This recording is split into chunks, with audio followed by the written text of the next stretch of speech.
নমস্কার। আজ ঈশ্বরচন্দ্র বিদ্যাসাগরের ২০০তম জন্মবার্ষিকী। ১৮২০ খ্রিস্টাব্দের ২৬শে সেপ্টেম্বর মেদিনীপুর জেলার বীরসিংহ গ্রামে ঈশ্বরচন্দ্র বিদ্যাসাগরের জন্ম হয়। বিদ্যাসাগর ঊনবিংশ শতাব্দীর আলোকায়নের যুগের মানুষ। তারপর ২০০ বছর অতিক্রান্ত হয়েছে। আমাদের দেশের সমাজ এবং রাষ্ট্র ব্যবস্থায় পরিবর্তন এসছে অনেক। তা সত্ত্বেও আজও বিদ্যাসাগর আমাদের কাছে প্রাসঙ্গিক, কারণ ঊনবিংশ শতাব্দীর প্রেক্ষাপটে বিদ্যাসাগর ছিলেন এক বিস্ময়। আমাদের সে বিস্ময় আজও কাটেনি এবং মানবতার যে মৌলিক সংকট, সেই সংকট আমরা আজও অতিক্রম করতে পারিনি। সেই কারণে আজকের দিনেও বিদ্যাসাগর অনেক বেশি করে আমাদের কাছে প্রাসঙ্গিক, আমাদের আলোচনার কেন্দ্রে থাকেন এবং বিদ্যাসাগর চর্চার প্রয়োজনীয়তা, আবশ্যিকতা আমরা উপলব্ধি করি। সেই উপলব্ধি থেকেই ব্লাইন্ড পার্সনস অ্যাসোসিয়েশন এবং forum for students with disabilities Jadavpur বিশ্ববিদ্যালয়, এই দুটি সংগঠনের যৌথ উদ্যোগে আজ আমরা এই আন্তর্জালিক মাধ্যমে ঈশ্বরচন্দ্র বিদ্যাসাগরকে স্মরণ করব। আমাদের মধ্যে আজ দুজন বিশিষ্ট অধ্যাপক মহিতোষ ভট্টাচার্য এবং অধ্যাপক তরুণ দাস, এনারা দুজন আমাদের মধ্যে থাকবেন। আমরা তাদের কাছ থেকেও সমৃদ্ধ হব। আমরা আমাদের অনুষ্ঠান শুরু করছি উদ্বোধনী সঙ্গীতের মাধ্যমে। পরিবেশন করছেন ব্লাইন্ড পার্সনস অ্যাসোসিয়েশনের সদস্য এবং সদস্যবৃন্দ।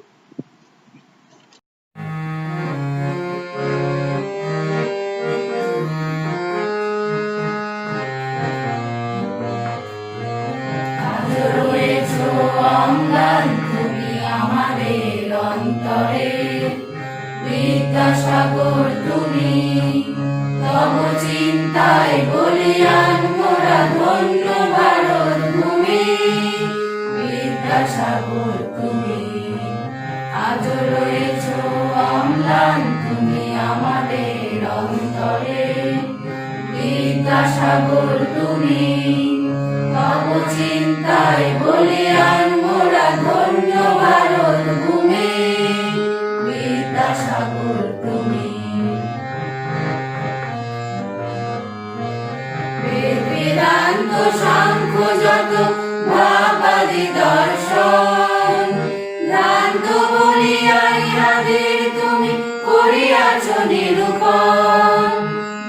বেদান্ত সাংখ্য যত ভাবাদি দর্শন, ভ্রান্ত বলিয়া ইহাদের তুমি করিয়াছ নিরূপণ। বিজ্ঞান চাই বলিয়াছ তুমি অগ্রগতির তরে, নির্মম হাতে করেছ আঘাত সমাজের কুয়াচারে। বিদ্যাসাগর তুমি, আজ রয়েছ অম্লান তুমি আমাদের অন্তরে। বিদ্যাসাগর তুমি, তব চিন্তায় বলিয়ান মোরা ধন্য ভারত ভূমি।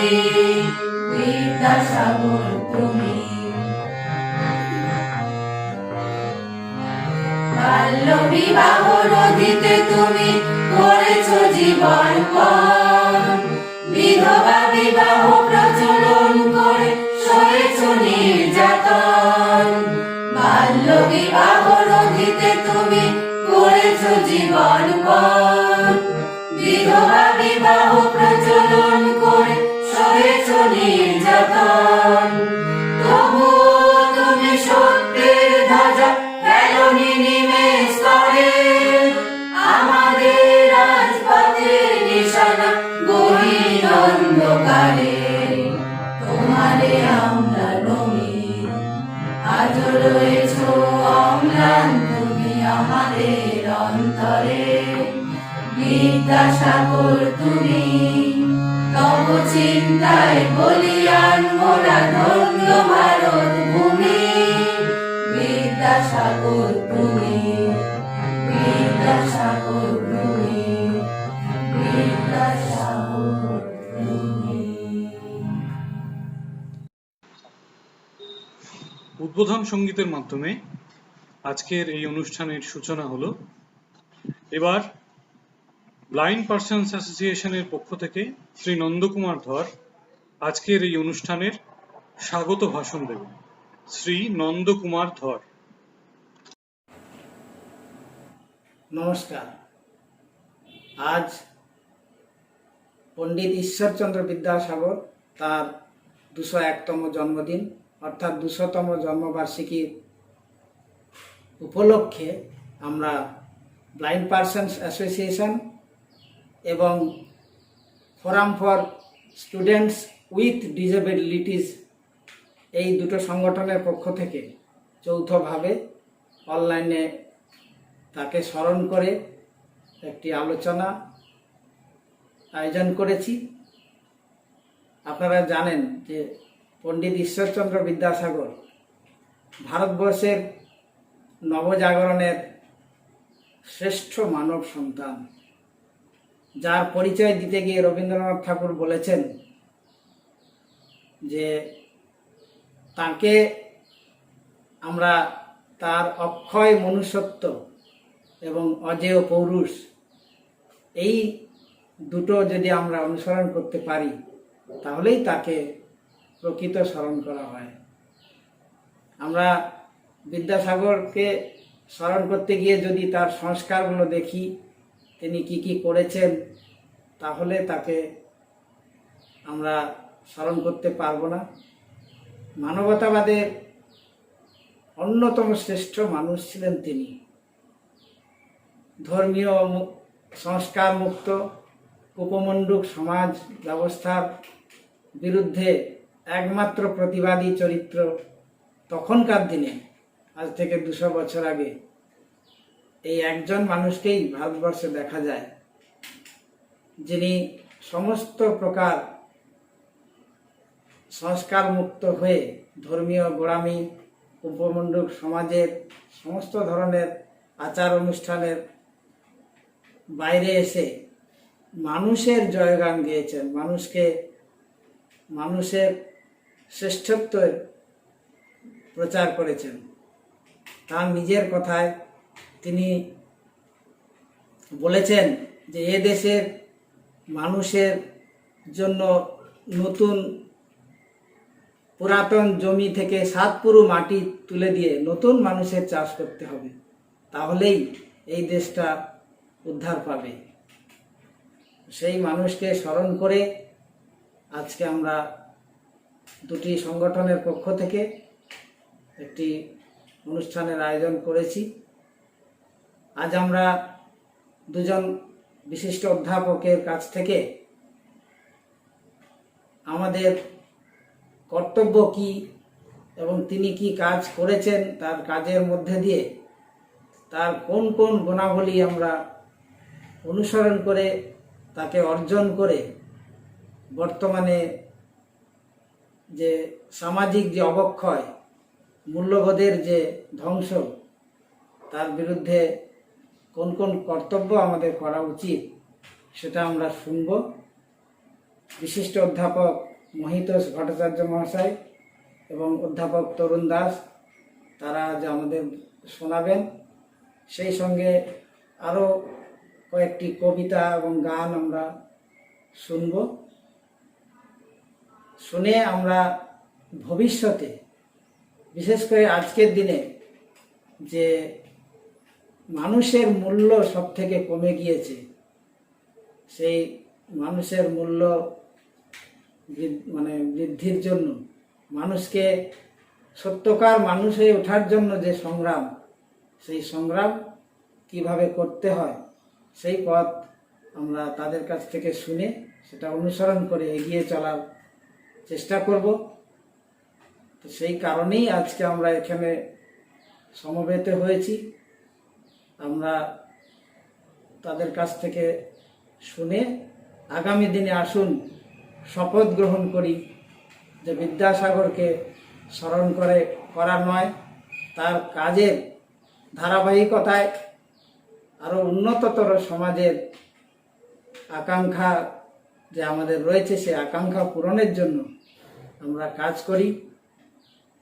সেই কাজের জন্যই আমরা আজকে এসেছি।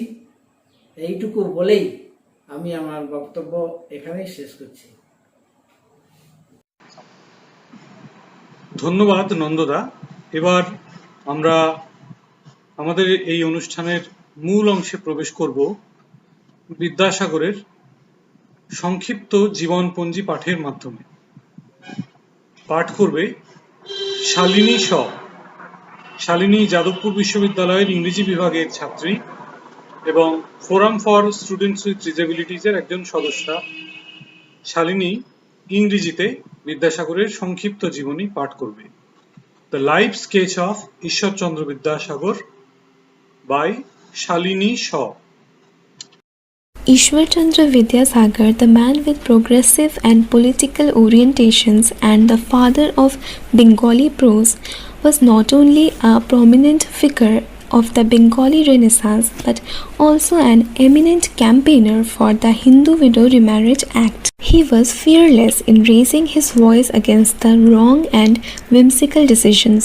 He demanded integrity in imparting and delivering the experience of education.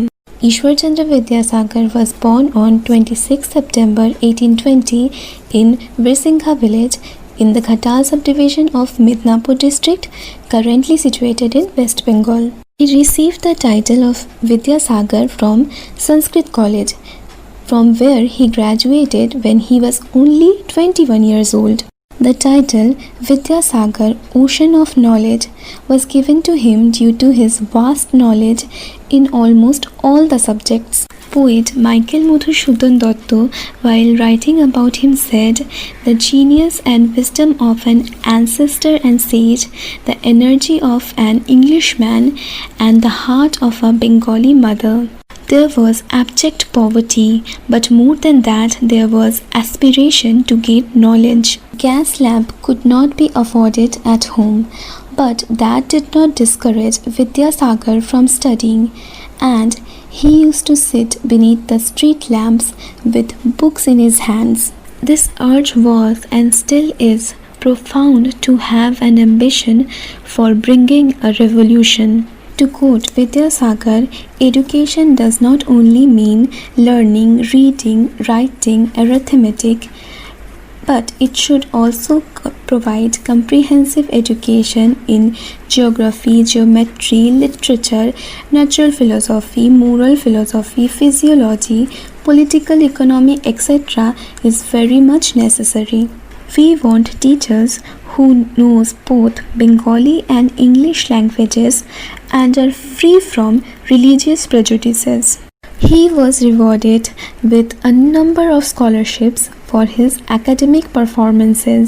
To support himself and his family, Vidyasagar took a part-time job at Jorashako in the year 1836. Ishwarchandra was only 21 years old when he cleared his law examination in the year 1841.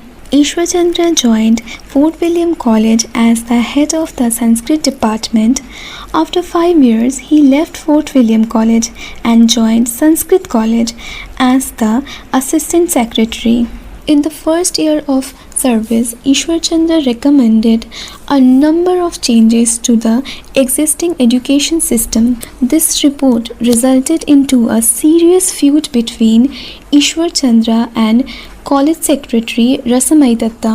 Following this, Vidyasagar resigned from the Sanskrit College and later rejoined the Fort William College, but as the head clerk. Back in those times, in the later year of 19th century, social constructs were flawed and conservative to an extent that little girls were denied education. Vidyasagar himself had to approach and request the guardian of the girls to send them to schools regularly. There was child marriage, which he strictly detested. He raised his concern for the abolition of child marriage. Kolanya Pratha or polygamy, which allowed elderly men, sometimes in their deathbeds, to marry teenagers or prepubescent girls who subsequently became widows. Widows were forbidden marriage and had to abide by certain arbitrary laws. He campaigned for Hindu Widow Remarriage Act and sent innumerable petitions to the Legislative Council. This law was passed in 1856 by Lord Dalhousie. He also opened doors of institutions and colleges for students of lower caste, which were earlier reserved only for the Brahmins. To demolish the edifice of distress, Vidyasagar opened 20 model schools and enrolled 1,300 students. Vidyasagar also opened 35 exclusive schools for girls to spread education. He spent a large portion of his salary for educational reform. He wrote many books, but his legacy remained with Borno Porichoy, Bengali learning alphabets. In this book, Vidyasagar reconstructed alphabets and reformed it into 12 vowels and 40 consonants. Typography was eliminating few Sanskrit phonemes and Sanskrit marks of punctuations. Bengali alphabets had remained unchanged since Panchanan Karmakar and Charles Wilkins had cut the first Bengali type in 1856. His beliefs on spreading education in all the sections of society was determined to an extent that it did not deter him from filing innumerable petitions in the higher authorities. The British established the education in vernacular so that it could reach the masses of Bengal. In 1859, government's education policy reiterated the spread of vernacular elementary instructions under the lower orders. Upon this, Vidyasagar addressed a letter dating 26th August 1829 to John Peter, the Lieutenant Governor of Bengal. Underlining his perspection, an impression appears to have gained ground both here in England that enough has been done for the education of the higher classes. Education should now be directed towards the education of the masses. An inquiry into the matter will, however, show a very different state of things as the best. The government should, in my humble opinion, confine itself to the education of the higher classes on a comprehensive level. Vidyasagar passed away on July 29, 1891 at the age of 70 in Kolkata. His house in Kolkata was used as a premise for girls' school and a free homeopathic clinic by the Bengali Association. Thank you Shalini. এবারে আমরা ঈশ্বরচন্দ্র বিদ্যাসাগর সম্বন্ধীয় একটি কবিতা শুনব। কবিতাটি আবৃত্তি করছে প্রণতি মাহাতো। প্রণতি blind persons অ্যাসোসিয়েশনের একজন চক্ষুষ্মান সদস্য এবং প্রণতি রত্নেশ্বর হাই স্কুলের একাদশ শ্রেণীর ছাত্রী। প্রণতি মাহাতো। নমস্কার। বিদ্যাসাগর সত্যেন্দ্রনাথ দত্ত। বীর সিংহের সিংহ শিশু বিদ্যাসাগর বীর, উদ্বেলিত দয়ার সাগর বীর যে সুগম্ভীর।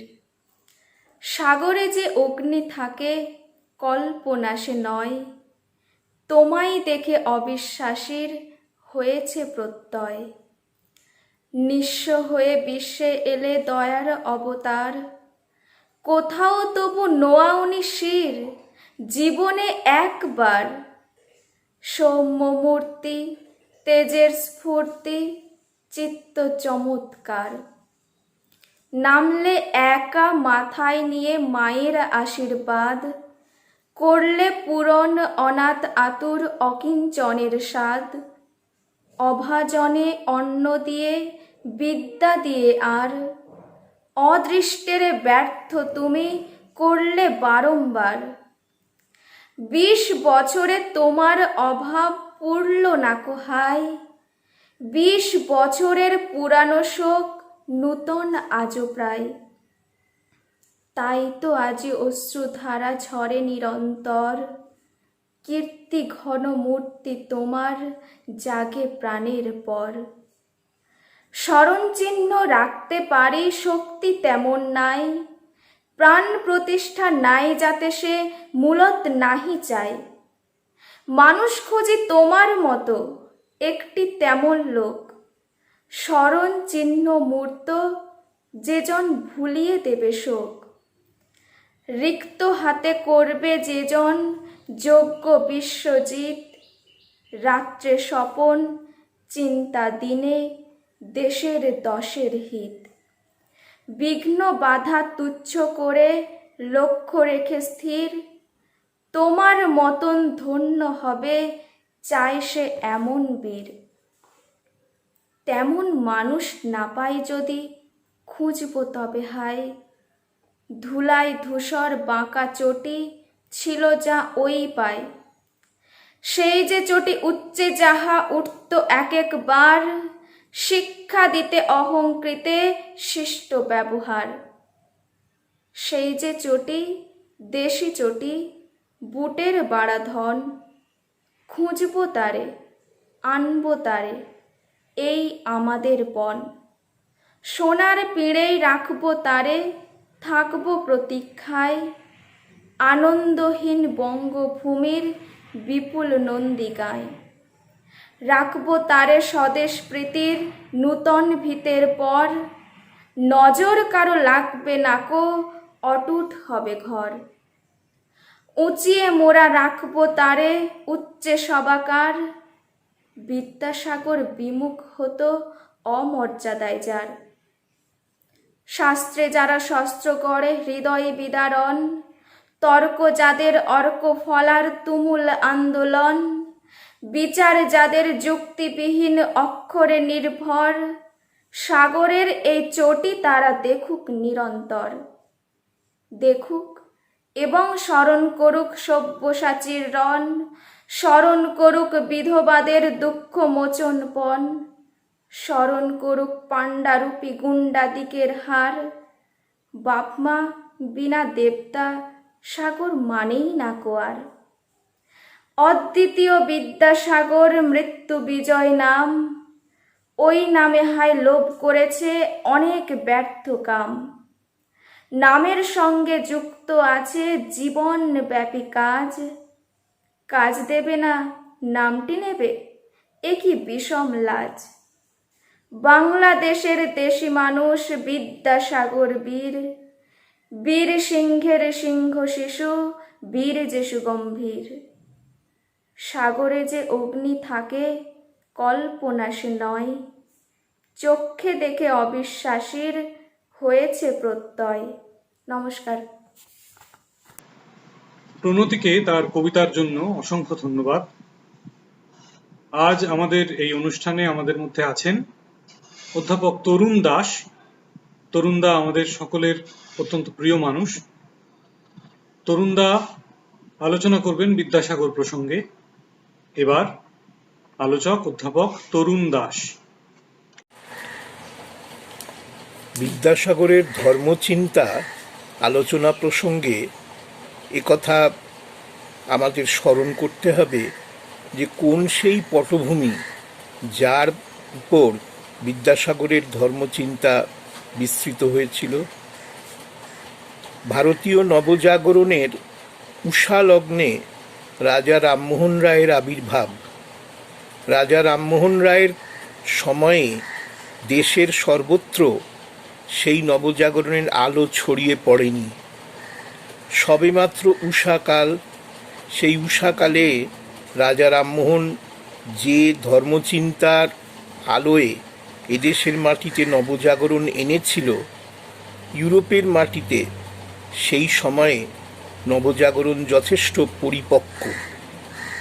তাই এদেশের নবজাগরণে রাজা রামমোহনের আবির্ভাব ইউরোপীয় রেনেসাঁ আন্দোলনের একটা বিস্তৃত অধ্যায় অতিক্রম করে, এবং সেই অধ্যায়ে আমরা দেখি যে ধর্মচিন্তা, ধর্ম সংস্কারের চিন্তা কিভাবে ইউরোপকে প্রভাবিত করেছে, এবং একই সঙ্গে ইউরোপে ধর্মনিরপেক্ষতার পথেও নবজাগরণ এসেছিল যে কথা রামমোহন স্মরণ করতে পারেননি, রামমোহনের পরবর্তীকালে ঈশ্বরচন্দ্র বিদ্যাসাগর সেই নবজাগরণের চিন্তা বহন করে এদেশে বিস্তৃত সামাজিক এবং রাজনৈতিক অর্থনৈতিক কার্যকলাপ বিস্তৃত করেছেন। আমরা দেখেছি রাজা রামমোহনের সময়ে ইউরোপের প্রথম যুগকার নবজাগরণের প্রভাবে ভারতবর্ষে ধর্ম আন্দোলনের সংস্কারের পথেই নবজাগরণ এসেছিল। পরবর্তীকালে আমরা দেখব যে বিদ্যাসাগর সম্পূর্ণ ধর্মনিরপেক্ষতার পথে নবজাগরণ এনেছেন এবং এই ধর্মনিরপেক্ষতার পথে নবজাগরণ আনার ক্ষেত্রে রবীন্দ্রনাথ যথার্থই বলেছেন বিদ্যাসাগর এই বঙ্গদেশে একক ছিলেন। এই একাকিত্বের যন্ত্রণা বলুন, এই একাকিত্বের আবির্ভাব বলুন, এর সমস্ত ক্ষেত্রেই বিদ্যাসাগর একক ছিলেন, একথা সত্য। তাই আমরা দেখি যে নবজাগরণ বিদ্যাসাগরের মধ্যে প্রবাহিত হয়েছিল, যে নবজাগরণের চিন্তা বিদ্যাসাগর সমগ্র দেশে ছড়িয়ে দিয়েছিলেন, সেই নবজাগরণের সঙ্গে ঈশ্বরের কোনো সম্পর্ক নেই। ঈশ্বর নিরপেক্ষ মানবতার পথেই বিদ্যাসাগর এদেশে নবজাগরণ এনেছিলেন। তাই রবীন্দ্রনাথ যথার্থই বলেছেন যে আচার মানুষকে হৃদয়হীন করেছে, রক্তপাত ঘটিয়েছে, নারীকে পীড়া দিয়েছে, তাকে কখনো ঈশ্বরচন্দ্র ঈশ্বর বলে মানতে পারেননি, বরং তাতে আঘাত করেছেন। এই আঘাতের বহু বিস্তৃত আলোচনা বিদ্যাসাগরের সমস্ত কর্মজীবন ব্যাপী বিস্তৃত হয়ে আছে। আমরা সংক্ষিপ্ত পরিসরে তার কিছু কিছু উল্লেখ এখানে করব। বিদ্যাসাগর তখন কৈশোরে সংস্কৃত কলেজের ছাত্র। তার কাকা কালীকান্ত বন্দ্যোপাধ্যায় একদিন বিদ্যাসাগরকে বললেন যে সন্ধ্যার মন্ত্র তাকে বলতে, তাকে মুখস্থ বলতে। বিদ্যাসাগর সন্ধ্যার মন্ত্র আওড়ান এবং তাই থেকে কাকার কোনোভাবে সন্দেহ হয়েছিল এটা বোধহয় বিদ্যাসাগরের মুখস্থ নেই। ফলে বিদ্যাসাগরকে তিনি ধরে ফেলেছিলেন এবং ধরে তিনি এইটা মুখস্থ বলার আবেদন করলেন বিদ্যাসাগরের কাছে, কিন্তু বিদ্যাসাগর পারলেন না, কারণ সত্যিই তো তার মুখস্থ নেই। ফলে বাবার কাছে নালিশ হলো। বাবা ব্যাপকভাবে বিদ্যাসাগরকে মারলেন, মারধর করলেন এবং সেই সন্ধ্যার মধ্যে বিদ্যাসাগর মেধাবী ছাত্র সংস্কৃত কলেজের, ফলে সেই সন্ধ্যার মধ্যে বিদ্যাসাগর সেই সন্ধ্যান্নিকের যে মন্ত্র তা মুখস্থ করে বাবাকে শোনান। অথচ বিদ্যাসাগর কিন্তু ঠিক তারপরে আবার ভুলে গিয়েছিলেন। কিন্তু কৈশোরে পিতার প্রভাব তিনি অতিক্রম করতে পারেননি। ফলে সেই কারণে ঠিক যেমন করে হাত দিয়ে অঙ্গভঙ্গি করে সন্ধ্যান্নিক করেন তেমনভাবে সন্ধ্যান্নিক করেছিলেন, কিন্তু তার মন্ত্র কোনোদিনও বলতেন না। বিদ্যাসাগর একবার তখন পরিণত বয়সে একবার দেশে গেছেন। দেশে গিয়ে মাকে জিজ্ঞাসা করেছেন যে মা, 4-5 দিনের পুজো করতে কত খরচ হয়? মা হিসেব করে বললেন যে সমগ্র গ্রামের মানুষকে যদি খাওয়ানো যায়, পূজা করা যায়, তাহলে 600-700 টাকা খরচা হবে। তখন বিদ্যাসাগর বললেন যে 4-5 দিনের পুজো করা ভালো না দেশের মানুষকে ওই টাকা দিয়ে সারা বছরের খাদ্যের ব্যবস্থা করা ভালো? তখন মা অবশ্যই বললেন যে গরিব মানুষ খেতে পায় না সারা বছর, তাদের জন্য পুজো না করে এই সারা বছর ধরে খাওয়ার ব্যবস্থা করাটাই সবচেয়ে ভালো, এতেই ভগবানের পুজো হবে। তো বিদ্যাসাগর বললেন তাহলে তাই হবে। অর্থাৎ তিনি মানুষের মধ্যে দেবতার সন্ধান করেছিলেন, মানুষের মধ্যে ঈশ্বরের সন্ধান করেছিলেন। সেই জন্য 6-7 দিনের পুজো না করে তিনি সারা বছর ধরে এই মানুষ দেবতার খাদ্যের ব্যবস্থা করেছিলেন। ফলে বিদ্যাসাগর প্রায় কাশীতে যেতেন। তখন বিদ্যাসাগর যথেষ্ট পরিণত সুনামের অধিকারী, সারা দেশ জোড়া তার নাম। কাশীতে গিয়ে শেষ বয়সে মা বাবা কাশীবাসী হয়েছিলেন এবং সেই মা বাবাকে দেখার জন্য তিনি কাশীতে যেতেন। একবার কাশীতে গেছেন, অনেক ব্রাহ্মণ তাকে ধরেছেন যে আপনি নামকরা লোক, কাশীতে এসেছেন, আপনি আমাদের কিছু টাকা অর্থ দান করুন, আমরা আপনার বাবার কাছ থেকে যথেষ্ট পেয়ে থাকি এবং আপনার কাছ থেকে আমরা আশা করি কিছু অর্থ দান করবেন, আপনি নাম কিনুন অর্থ দান করে। বিদ্যাসাগর বললেন যে না, আমি কাশীতে আসি আমার বিশ্বেশ্বর বাবা, আমার অন্নপূর্ণা মা, তাদের দেখাশুনো করতে, আমি কাশীতে অন্য কোনো উদ্দেশ্যে আসি না। তো ব্রাহ্মণরা রেগে গেলেন, তারা বললেন যে আপনি কি তাহলে বিশ্বেশ্বর মানেন না? তো বিদ্যাসাগর বললেন আমার মা এবং বাবাকে ছাড়া আমি কাউকে মানি না। ফলে বিদ্যাসাগর তাদের অর্থ সাহায্য করেননি। এই যে বিদ্যাসাগর ইউরোপে যে রেনেসাঁ আন্দোলন এসেছিল, সেই রেনেসাঁর প্রথম যুগকার যে প্রভাব যা রামমোহনের মধ্যে প্রতিফলিত হয়েছিল, তার পরিণত অবস্থাতে এই নবজাগরণের দুটি ধারা ছিল। একটি প্রথম যুগের ধর্মসংস্কারের পথে মানবতাবাদের বিকাশ এবং অপরটি ধর্মনিরপেক্ষতার পথে মানবতাবাদের বিকাশ, যা এদেশের মাটিতে বিদ্যাসাগর প্রথিত করেছিলেন। সেই ক্ষেত্রে আমরা দেখি যে বিদ্যাসাগরকে কখনোই নিজে কিন্তু তিনি কোনো মন্দিরে যাননি, কোনো মসজিদ বা গির্জায় যাননি। তিনি ধর্ম সম্পর্কে ছিলেন সম্পূর্ণ নিষ্পৃহ, ইহবাদী, এবং এই নিষ্পৃহ ধর্ম আন্দোলনের তিনি প্রতিকার করেছিলেন এইভাবে যে ধর্মকে তিনি কখনোই নিজ কাজের মধ্যেও প্রতিফলিত হতে দেননি। ফলে এই বিদ্যাসাগরকে আমাদের বুঝতে হবে।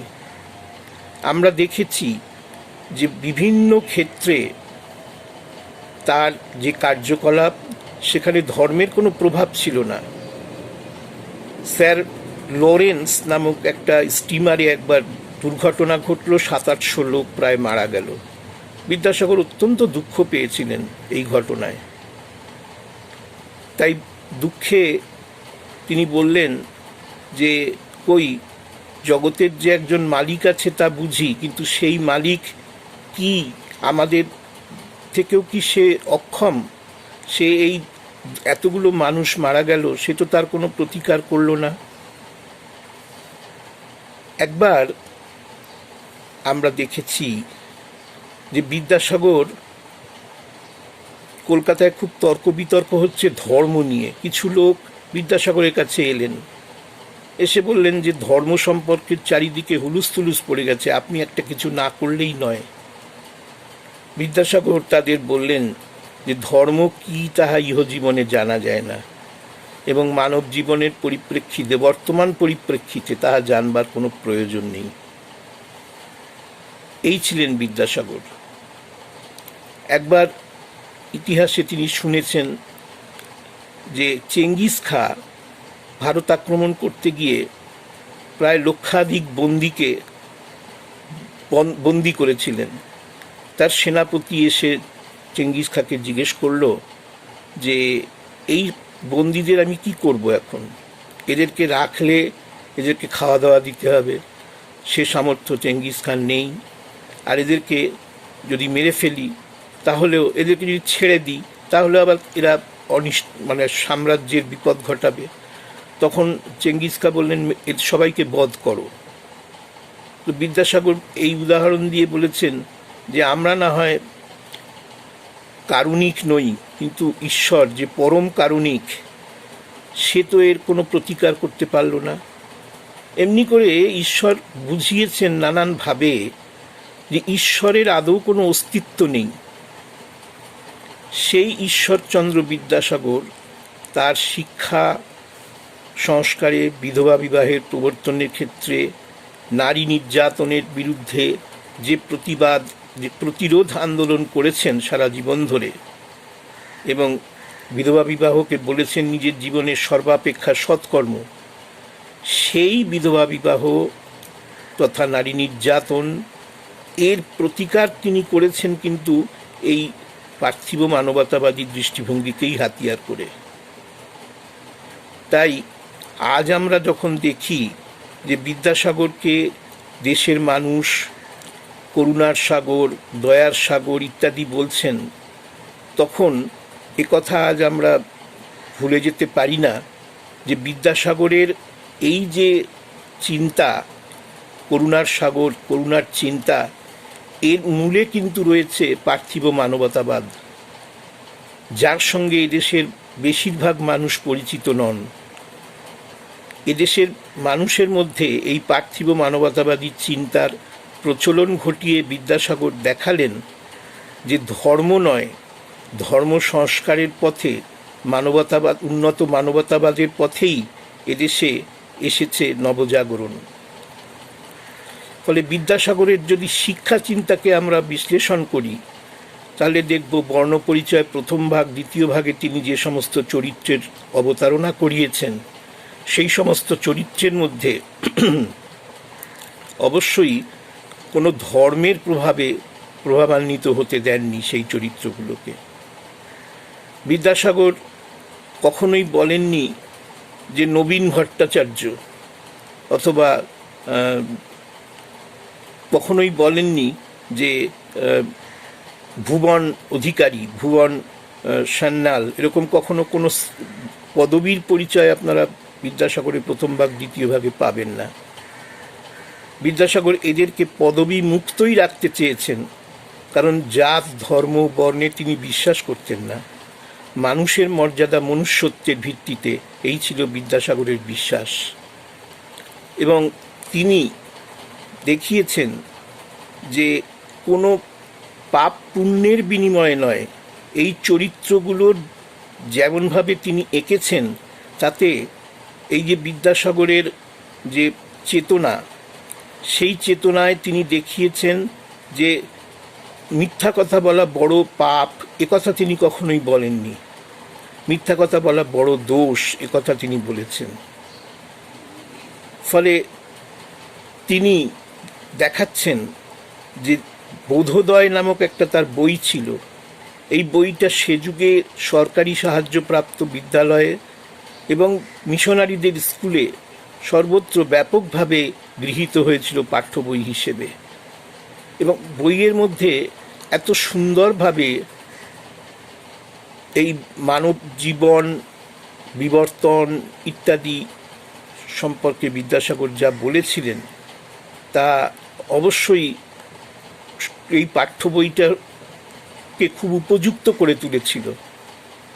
এই পাঠ্য বই কোনো রচনা নয় বিদ্যাসাগরের, এই পাঠ্য বইটা একাধিক ইংরেজি বইয়ের বাংলা অনুবাদ, এবং এত সুন্দর অনুবাদ যে এটা তখনকার দিনের বিদ্যালয়গুলোতে পাঠ্য বই হিসেবে যথেষ্ট সমাদৃত ছিল। কিন্তু এই পাঠ্য বইয়ের বিরুদ্ধে, অর্থাৎ বোধোদয়ের বিরুদ্ধে অভিযোগ উঠল যে বিদ্যাসাগর এতে কখনোই ঈশ্বর প্রসঙ্গ অবতারণা করেননি। ফলে সরকার এই পাঠ্য বইয়ের বিরুদ্ধে একটা তদন্ত কমিশন নিয়োগ করলো, মার্ডককে দিয়ে এই বইয়ের যে বিষয়বস্তু তার তদন্ত করানো হলো। মার্ডক বহু কথা বলেছিলেন, তার সবটা উল্লেখ করা সম্ভব নয়। শুধু এটুকুই বলি যে মার্ডক বলেছেন যে বিদ্যাসাগর একজন হিন্দু সমাজ সংস্কারক, শুধু তাই নয়, তিনি একজন সমাজ সংস্কারক। ফলে বিদ্যাসাগরের এই বইয়ে তিনি কখনোই ঈশ্বরের অবতারণা করেননি। তিনি ছিলেন রবার্ট ওয়েনের মতো বা সাসিমোর মতো একজন সমাজ সংস্কারক, এবং সেই সমাজ সংস্কারকের ভূমিকা পালন করতে গিয়ে তিনি বইয়ে সম্পূর্ণভাবে ধর্মনিরপেক্ষ থেকেছেন। ফলে তখন চারিদিকে কথা উঠল যে বিদ্যাসাগরের এত সুন্দর বই, তাতে ঈশ্বর প্রসঙ্গ নেই। ফলে বিদ্যাসাগরের বন্ধু বান্ধব, শুভানুধ্যায়ী সকলেই তাকে পরামর্শ দিলেন, যদি ঈশ্বর প্রসঙ্গ একটুখানি জুড়ে দেওয়া যায় তাহলে ভালো হয়। তাহলে স্কুলগুলোতে শিশু পাঠ্য বই হিসেবে এই বইটা অপরিহার্য বলা যেতে পারে তখনকার দিনে। ফলে বিদ্যাসাগর তাদের দ্বারা প্রভাবিত হয়ে এবং এই বইটাকে রক্ষা করার প্রয়োজনে তার ষষ্ঠ সংস্করণ পর্যন্ত ঈশ্বরের অবতারণা তিনি বইয়ের মধ্যে করেননি। ষষ্ঠ সংস্করণের পর যে সংস্করণ প্রকাশিত হয়েছিল তাতে তিনি মাত্র 6টি বাক্য ঈশ্বর প্রসঙ্গে অবতারণা করেন। ফলে তখন সকলেই খুশি। এইভাবে বিদ্যাসাগর তার শিক্ষা চিন্তার মধ্য দিয়ে কখনোই ধর্মকে আনেননি। ধর্মকে তিনি অন্য পথেই সংস্কার করার চেষ্টা করেছেন এবং এই সংস্কারের পথে তিনি নানাবিধ বিষয়ের অবতারণা করেছেন। তাই বিদ্যাসাগরের এই ধর্মচিন্তা আমরা দেখি যে সে যুগে কখনো তিনি হাসি ঠাট্টা করে, কখনো তিনি ক্রোধান্বিত হয়ে অল্প বিস্তর তিনি ধর্ম সম্পর্কে নানান জনকে নানান উপদেশ দিয়েছেন। তার কিছু কিছু উদাহরণ আমরা এই আলোচনায় সন্নিবেশিত করব। যেমন একবার শিবনাথ শাস্ত্রী, বিদ্যাসাগরের খুব প্রিয় পাত্র, শিবনাথ শাস্ত্রী লিখেছেন যে একবার এক যাজক আমাদের কয়েকজন ছোট ছোট ছেলেকে ধর্ম উপদেশ দিচ্ছিলেন।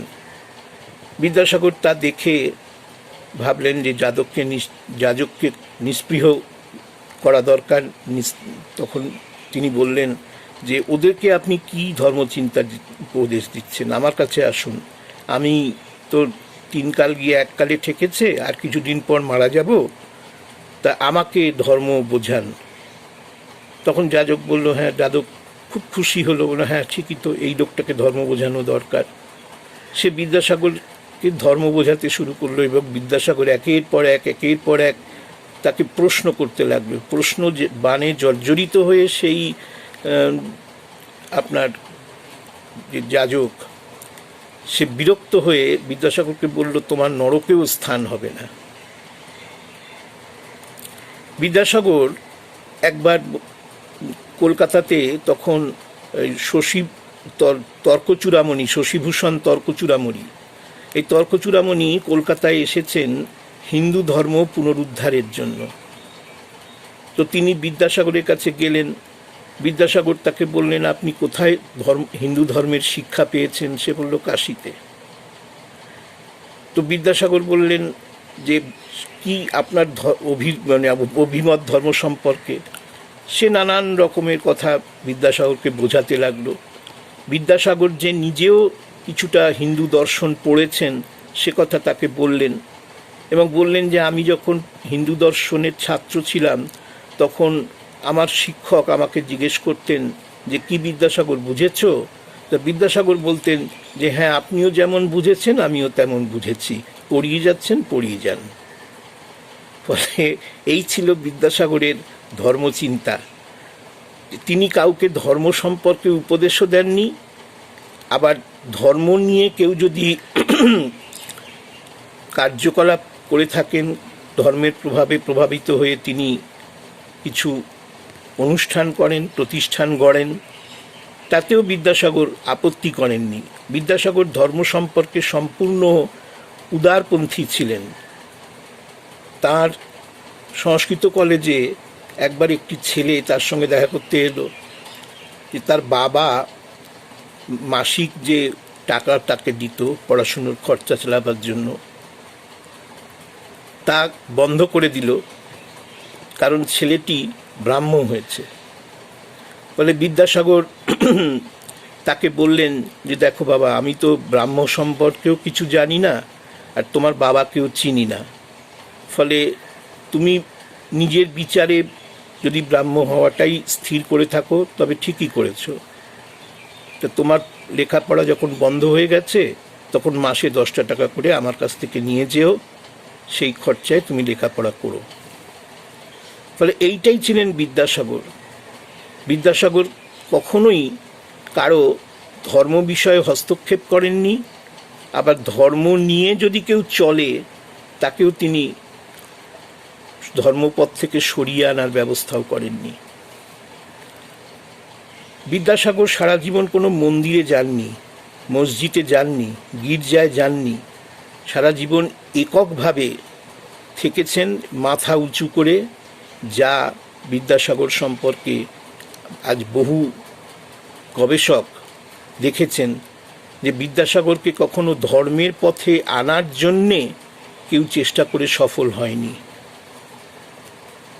সে যুগে ধর্মপথের পথিক ছিলেন রামকৃষ্ণ। রামকৃষ্ণ বিদ্যাসাগরকে ধর্মের পথে আনার জন্যে একদিন বিদ্যাসাগরের বাড়িতে হাজির হলেন। সঙ্গে ছিলেন রামকৃষ্ণ কথামৃতের লেখক শ্রীম। তিনি বিদ্যাসাগরের মেট্রোপলিটন স্কুলের প্রধান শিক্ষক ছিলেন সে যুগে। ফলে এই যে শ্রীম, এর মাধ্যমে তিনি বিদ্যাসাগরের সঙ্গে পরিচিত হলেন এবং বিদ্যাসাগরকে এসেই বললেন যে এতদিন খাল বিলে গিয়েছি, এখন মহাসাগরে এলাম। তো বিদ্যাসাগর রসিকতা করে বললেন, মহাসাগরে এলেন যখন, তখন কিছু নোনা জল নিয়ে যান। তো রামকৃষ্ণ বলছেন যে না, আলু পটল সেগুলো তো সেদ্ধ হলে নরম হয়, তুমি তো সিদ্ধ পুরুষ, বিদ্বান, ফলে তুমিও কত নরম, কত দান ধ্যান করো। বিদ্যাসাগর বললেন যে আলু পটল না হয় নরম হয়, কিন্তু কলাইয়ের ডাল সে তো শক্ত হয়। এইভাবে করে প্রথমে তাদের কিছুক্ষণ পরিচয় হলো। তারপর বিদ্যাসাগরকে তিনি অনেকক্ষণ, প্রায় 4 ঘন্টা সময় বিদ্যাসাগরের সঙ্গে অতিবাহিত করেছেন। বিদ্যাসাগরকে গান শুনিয়েছেন, বিদ্যাসাগরকে ব্রাহ্মণ্যবাদ ইত্যাদি সম্পর্কে উপদেশ দিয়েছেন। বিদ্যাসাগর মোটামুটি চুপ করেই তার কথা শুনেছেন, মাঝে মাঝে এক আধটা কথা বলেছেন। বিদ্যাসাগর তাকে জল খাবার দিলেন, যাওয়ার সময় গাড়িতে ওঠা পর্যন্ত এগিয়ে দিলেন। গাড়ি ভাড়াও দিতে চেয়েছিলেন, শ্রীম বললেন না, তার দরকার নেই। তো যাওয়ার সময় রামকৃষ্ণ বিদ্যাসাগরকে বললেন যে দক্ষিণেশ্বরে রাসমণির বাগান দেখে আসবেন একবার। বিদ্যাসাগরকে তিনি বুঝেছিলেন যে ধর্মের কথা বলে বিদ্যাসাগরকে কখনোই বশীভূত করা যাবে না। তো বিদ্যাসাগর বলেছিলেন, হ্যাঁ আপনি এলেন, আমি যাব না, নিশ্চয়ই যাব, কিন্তু জীবনে কোনোদিনও যাননি। রামকৃষ্ণ পরবর্তীকালে তার শেষ জীবনে বলেছিলেন, তোরা বলিস বিদ্যাসাগর তোদের কখনো মিথ্যে বলা শেখায়নি, কিন্তু সে আমাকে একটা মিথ্যা বলেছিল। সে বলেছিল রাসমণির বাগান দেখতে আসবে, কিন্তু কখনো আসেনি। রামকৃষ্ণের শিষ্য বিবেকানন্দ, তিনি ছিলেন বিদ্যাসাগরের মেট্রোপলিটন কলেজের একজন ছাত্র। মেট্রোপলিটন কলেজে তিনি যে বিদ্যাসাগরকে ছাত্র অবস্থায় পরিচিত করেছিলেন বিদ্যাসাগর তাকে, সেইখানে তার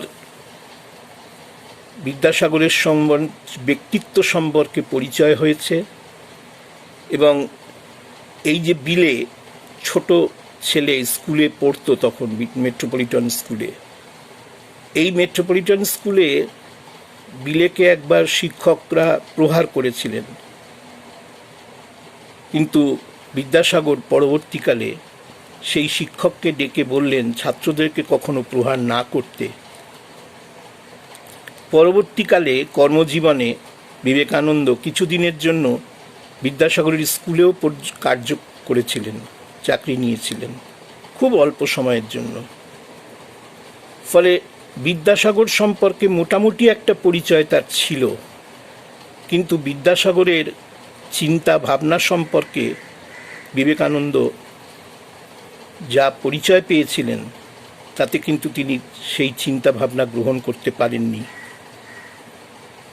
তাই বিদ্যাসাগরের বিধবা বিবাহকে সমর্থন করেননি, বরং বলেছিলেন যে নারীকে শিক্ষা দিই, আমাদের শিক্ষা দেওয়াটাই কাজ, ফলে সেই ক্ষেত্রে নারী বিধবা বিবাহ করবে কি না সেটা তাদের ব্যাপার, আমাদের কাজ হচ্ছে তাকে শিক্ষা দেওয়া। ফলে বিদ্যাসাগরের বিধবা বিবাহকে তিনি সমর্থন করতে পারেননি, যা তার জীবনের সর্বশ্রেষ্ঠ কাজ। তবে একথা ঠিক যে বিদ্যাসাগরের প্রথম ভাগ দ্বিতীয় ভাগ পড়ে তিনি মুগ্ধ হয়েছিলেন, বলেছিলেন যথার্থ শিক্ষকের এক অনন্য সৃষ্টি। ফলে এই রামকৃষ্ণ, এই যে বিবেকানন্দ, এই বিবেকানন্দ কিন্তু বিদ্যাসাগরের অনুরাগী ছিলেন এক অর্থে, কারণ তার মৃত্যুর মাত্র দুদিন আগে তিনি নিবেদিতাকে বলেছেন, after Ramakrishna I admire Vidyasagar, যে বিদ্যাসাগরের পথে রামকৃষ্ণর পথ বিবেকানন্দের পথ ছিল না। সেক্ষেত্রে রামকৃষ্ণ অনুরাগী কোনো ধর্মনেতাকেই বিবেকানন্দ গ্রহণ করতে পারতেন, কিন্তু তা না করে বিদ্যাসাগরকে তিনি অ্যাডমায়ার করেন। অর্থাৎ তিনি রামকৃষ্ণের পরেই যাকে প্রণাম করেন তিনি হচ্ছেন বিধবা বিবাহের প্রবর্তক ঈশ্বরচন্দ্র বিদ্যাসাগর। দয়ানন্দ সরস্বতী একবার কলকাতায় এসেছিলেন। কলকাতায় এসে তিনি ডিসেম্বর 1872 থেকে 73 এপ্রিল পর্যন্ত তিনি ছিলেন এই কলকাতা শহরে। বিদ্যাসাগরের সঙ্গে তার দেখা হয়েছিল। বিদ্যাসাগরকে তিনি বেদান্ত শিক্ষা সম্পর্কে অবহিত করেন এবং সংস্কৃত কলেজে বেদান্ত শিক্ষা করার জন্য বিদ্যাসাগরকে অনুরোধ করেন। যদিও সে অনুরোধ রাখা বিদ্যাসাগরের পক্ষে সম্ভব হয়নি, সম্ভব হলেও বিদ্যাসাগর রাখতেন না, কারণ বিদ্যাসাগর কিন্তু সৌজন্যবশত দয়ানন্দের সঙ্গে কথা বলেছেন, ধর্ম নিয়ে আলোচনা করেছেন, কিন্তু তিনি বেদান্ত শিক্ষার যে দর্শন তাকে কখনো গ্রহণ করতে পারেননি। ফলে এই ছিল বিদ্যাসাগর, যে বিদ্যাসাগরের ধর্মচিন্তা আজ আমরা বেশিরভাগ মানুষ গ্রহণ করতে পারিনি, আমরা অন্তত চিনতেও পারিনি বিদ্যাসাগরকে। যদি বিদ্যাসাগরকে আমরা চিনতে পারতাম তাহলে আমরা দেখতাম যে হিন্দু মুসলমান নির্বিশেষে তিনি সকলকেই সাহায্য করেছেন, বিপন্ন অবস্থায় তিনি পাশে দাঁড়িয়েছেন, কলেরা রোগীর সেবা করেছেন নিজে হাতে, ম্যালেরিয়ার সেবা করেছেন, এই সমস্ত কিছু করেছেন ধর্ম বর্ণ জাত পাত নির্বিশেষে। অথচ আমরা আজকে সেই ধর্ম বর্ণ জাত পাতের লড়াই লড়ছি, মারামারি করছি, কাটাকাটি করছি, এবং আজকের দিনের যারা রাজনৈতিক শাসক তারা এই কাটাকাটি মারামারির রাজত্বকে চিরস্থায়ী করার জন্য তারা আমাদের অনুপ্রাণিত করছেন, এবং এই ক্ষেত্রে তারা ভারতবর্ষের চতুর্দিকে এই অরাজকতা সৃষ্টি করতে চান, কারণ তারা এই সমাজ ব্যবস্থাকে চালু রাখতে চান। তাই আজকে বিদ্যাসাগরের শিক্ষা, বিদ্যাসাগরের চেতনা আমাদের খুবই প্রয়োজন। এই কথা বলেই আমি আমার বক্তব্য শেষ করছি। অধ্যাপক তরুণ দাস এতক্ষণ বিদ্যাসাগর প্রসঙ্গে আলোচনা করলেন। এবার আমরা সঙ্গীত শুনব। সঙ্গীত পরিবেশন করবেন ব্লাইন্ড পার্সনস অ্যাসোসিয়েশনের সদস্যা মণিমালা শিকদার।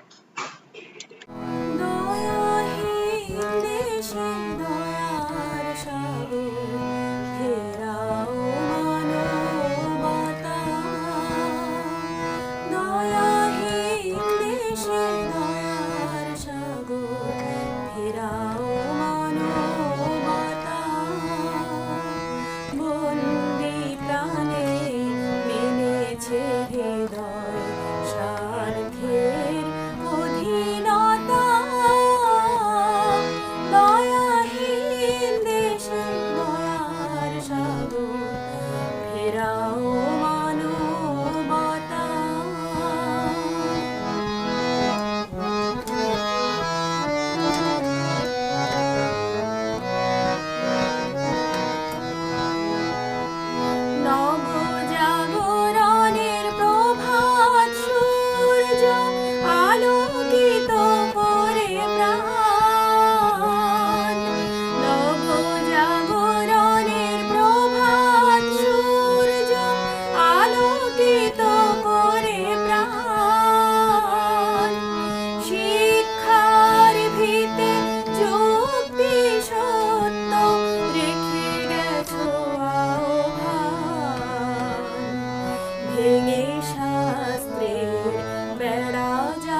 মণিমালাদিকে অনেক ধন্যবাদ।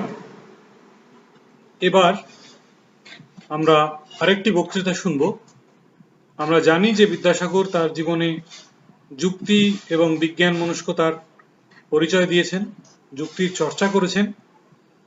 বিধবা বিবাহ প্রবর্তনের জন্য তাকে ভারতীয় ধর্মশাস্ত্র অধ্যয়ন করতে হয়েছে, খুব গভীরভাবে তিনি তা অধ্যয়ন করেছেন। কিন্তু ধর্ম এবং সমাজ জীবনে ধর্মের যে অবস্থান, সে প্রসঙ্গে বিদ্যাসাগর কি ভাবতেন, সেই প্রসঙ্গে এখন আলোচনা করবে ওম প্রকাশ দাস। ওম প্রকাশ যাদবপুর বিশ্ববিদ্যালয়ের বাংলা বিভাগের স্নাতকোত্তর দ্বিতীয় বর্ষের ছাত্র। Om Prakash forum for students with disabilities এর একজন সদস্য। ওম প্রকাশ দাস। নমস্কার। আমরা আজ এই পুণ্য লগ্নে সমবেত হয়েছি বিদ্যাসাগর প্রণামে। ইতিপূর্বে বহু গবেষক, বহু ঐতিহাসিক বিদ্যাসাগর সম্পর্কে বিভিন্ন দিক নিয়ে আলোচনা করেছেন। এর সঙ্গে সৃষ্টি হয়েছে অসংখ্য জনশ্রুতি। আমি সেই দিকগুলি থেকে একটি বিশেষ দিক আজ তুলে ধরতে চাই, তা হলো বিদ্যাসাগরের নাস্তিকত্ব। এই সম্পর্কে বিদ্যাসাগরের চিন্তন ও মনন চর্চা আলোচনার আগে আমরা দেখিনি তাঁর একান্ত অনুরাগী কৃষ্ণকমল ভট্টাচার্য কি লিখছেন। তিনি লিখছেন, বিদ্যাসাগর যে নাস্তিক ছিলেন তা তোমরা অনেকেই জানো না। যাহারা জানিতেন তাহারাও এই লইয়া তাহার সঙ্গে বাদ বিবাদে প্রবৃত্ত হইতেন না। পাশ্চাত্য শিক্ষার প্রভাবে এদেশের ছাত্রের ধর্মবিশ্বাস টলিল। চিরকাল পোষিত হিন্দুর ঈশ্বর সেই বন্যায় ভাসিয়া গেল। বিদ্যাসাগর যে নাস্তিক হইবেন এই বিষয়ে আর বিচিত্র কি। এইভাবেই কৃষ্ণকমল ভট্টাচার্য তার পুরাতন প্রসঙ্গ বইয়ে লিখছেন। পরবর্তীতে বিপিন বিহারী গুপ্ত পুরাতন প্রসঙ্গ নামেই সংকলিত করেন। মনে রাখতে হবে, বিদ্যাসাগরের জন্ম হয়েছিল গ্রামীণ রক্ষণশীল ব্রাহ্মণ পরিবারে। তাহলে তার জীবন আচরণ কেমন ছিল, এ কথা লিখছেন তার জীবনীকার চণ্ডীচরণ বন্দ্যোপাধ্যায়। তিনি এইভাবে লিখছেন, সূক্ষ্মতর রূপে পরীক্ষা করিয়া দেখিতে গেলে বিদ্যাসাগরের নিত্য আচার ব্যবহার, ক্রিয়াকলাপ আস্থাবান হিন্দুর ন্যায় ছিল না। অপরদিকে নৈষ্ঠিক ব্রাহ্মণেরও কোনো লক্ষণ কখনো দেখা যায় নাই। আমরা জেনে নিই নাস্তিক্যবাদ কাকে বলে। নাস্তিক্যবাদ বা নিরীশ্বরবাদ হলো যে দর্শন ঈশ্বর বা স্রষ্টার অস্তিত্ব অস্বীকার করে। আস্তিক্যবাদকে সম্পূর্ণ অস্বীকার করাটাই নাস্তিক্যবাদ। আস্তিক্যবাদ দাঁড়িয়ে থাকে বিশ্বাসের উপর নির্ভর করে, নাস্তিক্যবাদ দাঁড়িয়ে থাকে যুক্তির উপর নির্ভর করে। আমরা একথা সকলেই জানি, বঙ্গীয় রেনেসাঁর মানবতাবাদ যুক্তিবাদের প্রতিমূর্তি বিদ্যাসাগর। এ কথা সত্য, বিদ্যাসাগর অনেকটা সময়ের আগে জন্মেছিলেন। তার জন্ম হওয়া উচিত ছিল 21 শতকে, তিনি জন্মেছিলেন 19 শতকে। তার জন্মানো উচিত ছিল ইউরোপে, তিনি জন্মেছিলেন আমাদের এই শালগ্রাম শিলার দেশে। কিছুদিন আগে একটা সমীক্ষায় উঠে এসেছে, বিশ্বের মোট জনসংখ্যার 9.66 নাস্তিক। তার মধ্যে ফ্রান্সে 40%, নেদারল্যান্ড 35%, সুইডেন 30%, আর আমাদের এই শালগ্রাম শিলার দেশ মাত্র 3%। তাহলে এই থেকে অনুমেয় আজ থেকে 200 বছর আগে বিদ্যাসাগর সংখ্যালঘিষ্ঠ শুধু ছিলেন না, ছিলেন সংখ্যালঘিষ্ঠেরও লঘিষ্ঠতম। বিদ্যাসাগর নিজেই জীবনের সৎকর্ম বলে যাকে উল্লেখ করেছেন তা হল বিধবা বিবাহ প্রবর্তন। এই প্রসঙ্গে আমরা রাজকৃষ্ণ বন্দ্যোপাধ্যায়ের একটা লেখা থেকে একটু দেখে নিই। 1853 সালের শেষ ভাগে একদিন রাত্রিকালে আমি বাসায় ছিলাম। আমি পড়িতেছিলাম আর বিদ্যাসাগর মহাশয় একখানি পুঁথির পাতা উল্টাইতেছিলেন, এবং উল্টাইতে উল্টাইতে কিছুক্ষণ পরে আনন্দে বেগে চিৎকার করিয়া উঠিয়া পড়িয়া বলিতে লাগিলেন, পাইয়াছি পাইয়াছি। অর্থাৎ আর্কিমিডিসের ভাষায় ইউরেকা ইউরেকা। কি পেয়েছিলেন তিনি সেদিন? তিনি সেদিন পেয়েছিলেন পরাশর সংহিতা থেকে একটা শ্লোক, যা বিধবা বিবাহ প্রবর্তনে তাকে সাহায্য করেছিল। এখানে একটা কথা জানা আবশ্যক, তা হলো এর আগে আমরা দেখেছি সতীদাহ প্রথার উচ্ছেদের ব্যাপারে রামমোহন নিয়েছিলেন মনু সংহিতার আশ্রয়, বিদ্যাসাগর পরাশর সংহিতা নিলেন, এবং এটাকেই বললেন কলির শাস্ত্র, অর্থাৎ সব শাস্ত্রের ঊর্ধ্বে স্থান দিলেন। কেন? বিদ্যাসাগর এখানে যুক্তির পক্ষে ছিলেন, তাই তিনি খোঁজ করছিলেন যুক্তির, অর্থাৎ বিধবা বিবাহের বিপক্ষে যে সমস্ত যুক্তি চলছিল শাস্ত্র থেকে উল্লেখ করে, তিনি তারই বিরুদ্ধে দাঁড়িয়ে খুঁজছিলেন সেই যুক্তি। তিনি এটা পেলেন পরাশর সংহিতায়। যদি তিনি বৈশিষ্ট্য সংহিতায় পেতেন,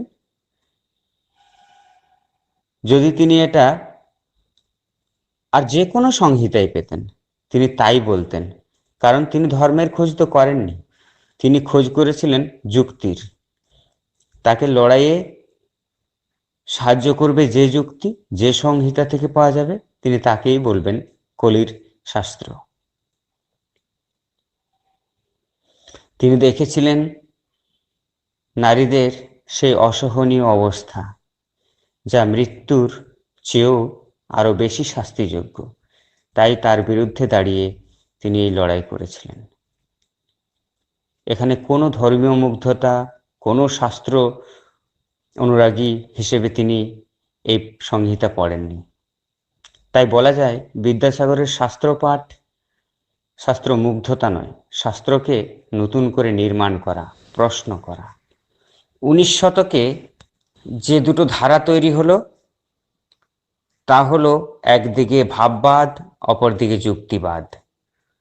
ভাববাদে দেবেন্দ্রনাথ ঠাকুর, কেশবচন্দ্র সেন, রামকৃষ্ণ, আর কেন্দ্রে দাঁড়িয়ে বিবেকানন্দ। অন্যদিকে রামমোহন, অক্ষয়চন্দ্র সরকার, বিদ্যাসাগর, শেষ পর্যন্ত শরৎচন্দ্র চট্টোপাধ্যায়। বিদ্যাসাগর এর কেন্দ্রে অবস্থান করছেন। আমরা অনেকেই জানি রামকৃষ্ণ একবার বিদ্যাসাগরের সঙ্গে দেখা করেছিলেন, কথামৃতে রয়েছে। বিদ্যাসাগর খুব আগ্রহ প্রকাশ করেননি, কিন্তু তথাপি বিদ্যাসাগর রামকৃষ্ণকে ভীষণ শ্রদ্ধা করতেন। রামকৃষ্ণ বিদ্যাসাগরকে শ্রদ্ধা করতেন। দুজনের কথাবার্তা হয়েছিল আপনি সম্বোধনে। এখান থেকে এটাই লক্ষণীয়, বিদ্যাসাগর নিজে ধর্মীয় মুগ্ধতা রাখেননি, কিন্তু কোনো ধর্মকে আঘাতও করেননি। খুব শ্রদ্ধার সঙ্গে রামকৃষ্ণের নিমন্ত্রণ তিনি অস্বীকার করেছিলেন, দক্ষিণেশ্বরে যাননি। তাই বলা যায়, শরৎচন্দ্র যখন বলেন, মানুষের মৃত্যুতে আমি দুঃখ পাই না, শোক হয় না, লজ্জা পাই মনুষ্যত্বের মৃত্যুতে। বিদ্যাসাগর ছিলেন সেই মনুষ্যত্বের পূজারী, মানুষেই যার ঈশ্বর, মানুষের কল্যাণই যার ধর্ম। বিদ্যাসাগর প্রতিবাদ আর স্পর্ধিত শিরদাঁড়ার নাম। তাই আমরা যেন বীর পূজার করতে গিয়ে তোমার পূজার ছলে তোমায় ভুলে থাকি, এই মোহ থেকে মুক্ত হতে পারি এবং তাকে আস্তিক্যবাদের আদলে যেন পূজা না করে প্রকৃত তিনি যা চেয়েছিলেন সেই মানুষের কল্যাণেই তাকে যেন অর্ঘ্য নিবেদন করতে পারি। নমস্কার। ধন্যবাদ ওম প্রকাশ। আমরা জানি যে ঈশ্বরচন্দ্র বিদ্যাসাগর তার সমকালে একজন কিংবদন্তিতে পরিণত হয়েছিলেন। সমকালের নানান বিখ্যাত মানুষ তার সংস্পর্শে এসেছিলেন। তেমনি বাংলার বিখ্যাত কবি মধুসূদন দত্ত, মাইকেল মধুসূদন দত্ত। মধুসূদন দত্ত তার বিদ্যাসাগর প্রসঙ্গে যে ভাবনা তা ব্যক্ত করেছেন ঈশ্বরচন্দ্র বিদ্যাসাগর শীর্ষক একটি অমিত্রাক্ষর ছন্দে লেখা কবিতা। আমরা এবার বিদ্যাসাগর সংক্রান্ত এই কবিতাটি শুনব। কবিতাটি পাঠ করছে রাজদীপ নায়েক। রাজদীপ যাদবপুর বিশ্ববিদ্যালয়ের বাংলা বিভাগের ছাত্র এবং forum for students with disabilities এর একজন সদস্য। কবিতা ঈশ্বরচন্দ্র বিদ্যাসাগর, কবি মাইকেল মধুসূদন দত্ত। বিদ্যার সাগর তুমি, বিখ্যাত ভারতে, করুণার সিন্ধু তুমি, সেই জানে মনে। দিন যে দিনের বন্ধু, উজ্জ্বল জগতে, হেমাদ্রির হেম কান্তি, অম্লান কিরণে। কিন্তু ভাগ্য বলে পেশে মহাপর্বতে, যে জন আশ্রয় লয় সুবর্ণ চরণে, সেই জানে কত গুণ ধরে কত মতে। গিরিশ কি সেবা তার সে সুখ সদনে, দানে বাড়ি নদীরূপ বিমলা কিঙ্করী, যোগায় অমৃত ফল পরম আদরে। পরিমলে ফুলকুল 10 দিশ ভরে, দিবসে শীতল শাসী ছায়া বনেশ্বরী, নিশায় সুশান্ত নিদ্রা ক্লান্তি দূর করে। আমি সকলের কাছে মার্জনা চেয়ে নিচ্ছি, এটি অমিত্রাক্ষর ছন্দে লেখা, কিন্তু আমি একদমই তার কাছাকাছি গেলাম না। আমি নিজের মতো করে কবিতাটিকে আবৃত্তি করলাম। অনেক ভুলভ্রান্তি হয়ে থাকবে, আপনারা মার্জনা করবেন। নমস্কার। ধন্যবাদ রাজদীপ। এবার আমরা শুনব বিদ্যাসাগর প্রসঙ্গে রবীন্দ্রনাথের লেখা একটি প্রবন্ধ, তার অংশবিশেষ পাঠ করে শোনাচ্ছে জসিম উদ্দিন শেখ। জসিম উদ্দিন যাদবপুর বিশ্ববিদ্যালয়ের সংস্কৃত বিভাগে স্নাতকোত্তর স্তরের ছাত্র। Jasim Uddin forum for students with disabilities এর সদস্য। নমস্কার, আমি জসিম উদ্দিন শেখ, যাদবপুর বিশ্ববিদ্যালয়ের স্নাতকোত্তর দ্বিতীয় বর্ষের সংস্কৃত বিভাগের ছাত্র। আন্তর্জালিক এই মাধ্যমে উপস্থিত সকলকে আমি যথাযোগ্য সম্মান জানাচ্ছি এবং কৃতজ্ঞতা জানাচ্ছি তাদেরকে যারা আমাকে এরকম একটি সুযোগ করে দিয়েছেন। এখন আমি সেই মহান পুরুষ বিদ্যাসাগরকে শতকোটি প্রণাম জানিয়ে রবীন্দ্রনাথ ঠাকুর রচিত বিদ্যাসাগর চরিত নামাঙ্কিত একটি রচনা থেকে কিছু অংশ পাঠ করার চেষ্টা করছি। 1302 সালের 13ই শ্রাবণ অপরাহ্নে বিদ্যাসাগরের শরণার্থ সভার সাংবৎসরিক অধিবেশনে এমারাল্ড থিয়েটার রঙ্গমঞ্চে এটি পঠিত হয়েছিল। শুরু করছি বিদ্যাসাগর চরিতের কিছু অংশ পাঠ। বিদ্যাসাগর মহাশয়ের চরিত্রে যাহা সর্বপ্রধান গুণ, যেগুলো তিনি পল্লী আচারের ক্ষুদ্রতা, বাঙালি জীবনের জড়ত্ব সবলে ভেদ করিয়া একমাত্র নিজের গতিবেগ প্রাবল্যে কঠিন প্রতিকূলতার বক্ষ বিদীর্ণ করিয়া হিন্দুত্বের দিকে নহে, সাম্প্রদায়িকতার দিকে নহে, করুণার অশ্রুজলপূর্ণ উন্মুক্ত আপনার মনুষ্যত্বের অভিমুখে আপনার দৃঢ়নিষ্ঠ একাগ্র একক জীবনকে প্রবাহিত করিয়া লইয়া গিয়াছিলেন। আমি যদি অদ্য তাহার সেই গুণকীর্তন করিতে বিরত হই, তবে আমার কর্তব্য একেবারেই অসম্পন্ন থাকিয়া যায়।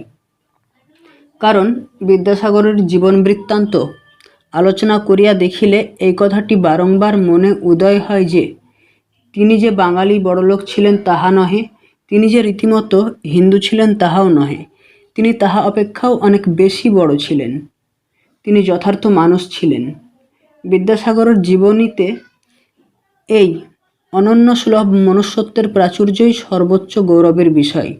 তাহার সেই পর্বত প্রমাণ চরিত্র মাহাত্ম্যে তাহার এই কৃত কীর্তিকেও খর্ব করিয়া রাখিয়াছে। তাহার প্রধান কীর্তি বঙ্গভাষা। যদি এই ভাষা কখনো সাহিত্য সম্পদে ঐশ্বর্যশালিনী হইয়া ওঠে, যদি এই ভাষা অক্ষয় ভাব ও জননী রূপে মানব সভ্যতার ধাত্রীগণের ও মাতৃগণের মধ্যে গণ্য হয়, যদি এই ভাষা পৃথিবীর শোক দুঃখের মধ্যে এক নূতন সান্ত্বনাস্থল, সংসারের তুচ্ছতা ও ক্ষুদ্র স্বার্থের মধ্যে এক মহত্বের আদর্শলোক, দৈনন্দিন মানবজীবনের অবসাদ ও অস্বাস্থ্যের মধ্যে সৌন্দর্যের এক নিভৃত নিকুঞ্জ বন রচনা করিতে পারে, তবেই তাহার এই কীর্তি তাহার উপযুক্ত গৌরব লাভ করিতে পারিবে। কিন্তু প্রতিভা সম্পন্ন বলিয়া বিদ্যাসাগরের সম্মান নহে। বিশেষত বিদ্যাসাগর যাহার উপর আপন প্রতিভা প্রয়োগ করিয়াছিলেন তাহা প্রবহমান, পরিবর্তনশীল। কিন্তু সেজন্য আক্ষেপ করিবার প্রয়োজন নাই, কারণ বিদ্যাসাগরের গৌরব কেবলমাত্র তাহার প্রতিভার উপর নির্ভর করিতেছে না। প্রতিভা মানুষের সমস্তটা নহে, তাহা মানুষের একাংশ মাত্র। প্রতিভা মেঘের মধ্যে বিদ্যুতের মতো, আর মনুষ্যত্ব চরিত্রের দিবালোক, তাহা সর্বত্রব্যাপী ও স্থির। এই চরিত্র রচনার প্রতিভা কোনো সাম্প্রদায়িক শাস্ত্র মানিয়া চলে না। প্রকৃত কবির কবিত্ব যেমন অলঙ্কার শাস্ত্রের অতীত, অথচ বিশ্ব হৃদয়ের মধ্যে বিধিরচিত নিগূঢ় নিহিত এক অলিখিত অলঙ্কার শাস্ত্রের কোনো নিয়মের সহিত তাহার স্বভাবত কোনো বিরোধ হয় না, তেমনি যাহারা যথার্থ মনুষ্যত্ব, তাহাদের শাস্ত্র তাহাদের অন্তরের মধ্যে, অথচ বিশ্বব্যাপী মনুষ্যত্বের সমস্ত নিত্যবিধানগুলির সঙ্গে সে শাস্ত্র আপনি মিলিয়া যায়। যাহাদের মধ্যে মনুষ্যত্বের পরিমাণ অধিক, চিরাগত প্রথা ও অভ্যাসের জড় আচ্ছাদনে তাহাদের সেই প্রবল শক্তিকে চাপা দিয়া রাখিতে পারে না। পড়াশোনায় বালক ঈশ্বরচন্দ্রের কিছুমাত্র শৈথিল্য ছিল না। যে প্রবল জিদের সহিত তিনি পিতার আদেশ ও নিষেধের বিপরীত কাজ করিতে প্রবৃত্ত হইতেন, সেই দুর্দম জিদের সহিত তিনি পড়িতে যাইতেন। ক্ষুদ্র একগুঁয়ে ছেলেটি মাথায় এক মস্ত ছাতা তুলিয়া তাহাদের বড়বাজারের বাসা হইতে পটলডাঙ্গায় সংস্কৃত কলেজে যাত্রা করিতেন। লোকে মনে করিত একটা ছাতা চলিয়া যাইতেছে। এই দুর্জয় বালকের শরীরটি খর্ব শীর্ণ, মাথাটা প্রকাণ্ড। স্কুলের ছেলেরা সেই জন্য তাহাকে যশোরে কই ও তাহার অপভ্রংশে কসুরে জই বলিয়া খেপাইত। তিনি তখন তোতলা ছিলেন, রাগিয়া কথা বলিতে পারিতেন না। সংস্কৃত কলেজের কর্ম ছাড়িয়া দিবার পর বিদ্যাসাগরের প্রধান কীর্তি মেট্রোপলিটন ইনস্টিটিউশন। বাঙালির নিজের চেষ্টায় এবং নিজের অধীনে উচ্চতর শিক্ষায় কলেজ স্থাপন এই প্রথম। বিদ্যাসাগর জন্ম দারিদ্র্য এবং সর্বপ্রকার প্রতিকূলতার মধ্যেও কেবল নিজের মজ্জাগত অপর্যাপ্ত বলবুদ্ধির দ্বারা নিজেকে যেন অনায়াসেই এমন সরল, এমন প্রবল, এমন সমুন্নত, এমন সর্বসম্পদশালী করিয়া তুলিয়াছিলেন। বিদ্যাসাগর বাল্যবিধবা বিবাহের ঔচিত্য সম্বন্ধে যে প্রস্তাব করিয়াছেন তাহাও অত্যন্ত সহজ। তাহার মধ্যে কোনো নূতনত্বের অসামান্য নৈপুণ্য নাই। তিনি প্রত্যক্ষ ব্যাপারকে সম্পূর্ণ উপেক্ষা করিয়া এক অমূলক কল্পনালোক সৃজন করিতে আপন শক্তির অপব্যয় করেন নাই। রমণীর দেবিত্ব ও বালিকার ব্রহ্মচর্য মাহাত্ম্যের সম্বন্ধে বিদ্যাসাগর আকাশগামী ভাবুকতার ভূরি পরিমাণ সজল বাষ্প সৃষ্টি করিতে বসেন নাই। তিনি তাহার পরিষ্কার সবল বুদ্ধি ও সরল সহৃদয়তা লইয়া সমাজের যথার্থ অবস্থা ও প্রকৃত বেদনায় সকরুণ হস্তক্ষেপ করিয়াছেন। কেবলমাত্র মধুর বাক্যরসে চিড়াকে সরস করিতে সেই চাই যাহার দধি নাই, কিন্তু বিদ্যাসাগরের দধির অভাব না থাকাতে বাক্পটুতার প্রয়োজন হয় নাই। তাহার সকল ধর্মবুদ্ধিতে তিনি সহজেই যে বেদনা বোধ করিয়াছেন, আমরা সেই বেদনা যথার্থরূপে হৃদয়ের মধ্যে অনুভব করি না। পীড়িত অনাথ অসহায়ের জন্য আজ তিনি বর্তমান নাই, কিন্তু তাহার মহৎ চরিত্রের যে অক্ষয় বট তিনি বঙ্গভূমিতে রোপণ করিয়া গিয়াছেন, তাহার তলদেশ সমস্ত বাঙালি জাতির তীর্থস্থান হইয়াছে। আমরা সেইখানে আসিয়া আমাদের তুচ্ছতা, ক্ষুদ্রতা, নিষ্ফল আড়ম্বর ভুলিয়া সূক্ষ্মতম তর্কজাল এবং স্থূলতম জড়ত্ব বিচ্ছিন্ন করিয়া সরল সবল অটল মাহাত্ম্যের শিক্ষা লাভ করিয়া যাইব। আজ আমরা বিদ্যাসাগরকে কেবল বিদ্যা ও দয়ার আধার বলিয়া জানি।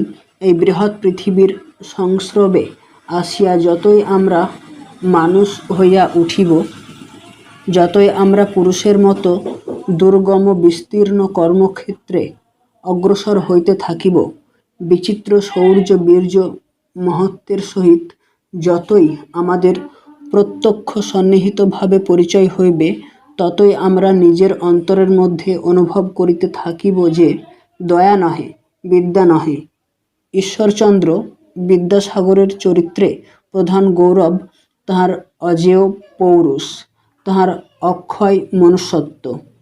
এবং যতই তাহা অনুভব করিব, ততই আমাদের শিক্ষা সম্পূর্ণ ও বিধাতার উদ্দেশ্য সফল হইবে এবং বিদ্যাসাগরের চরিত্র বাঙালির জাতীয় জীবনে চিরদিনের জন্য প্রতিষ্ঠিত হইয়া থাকিবে।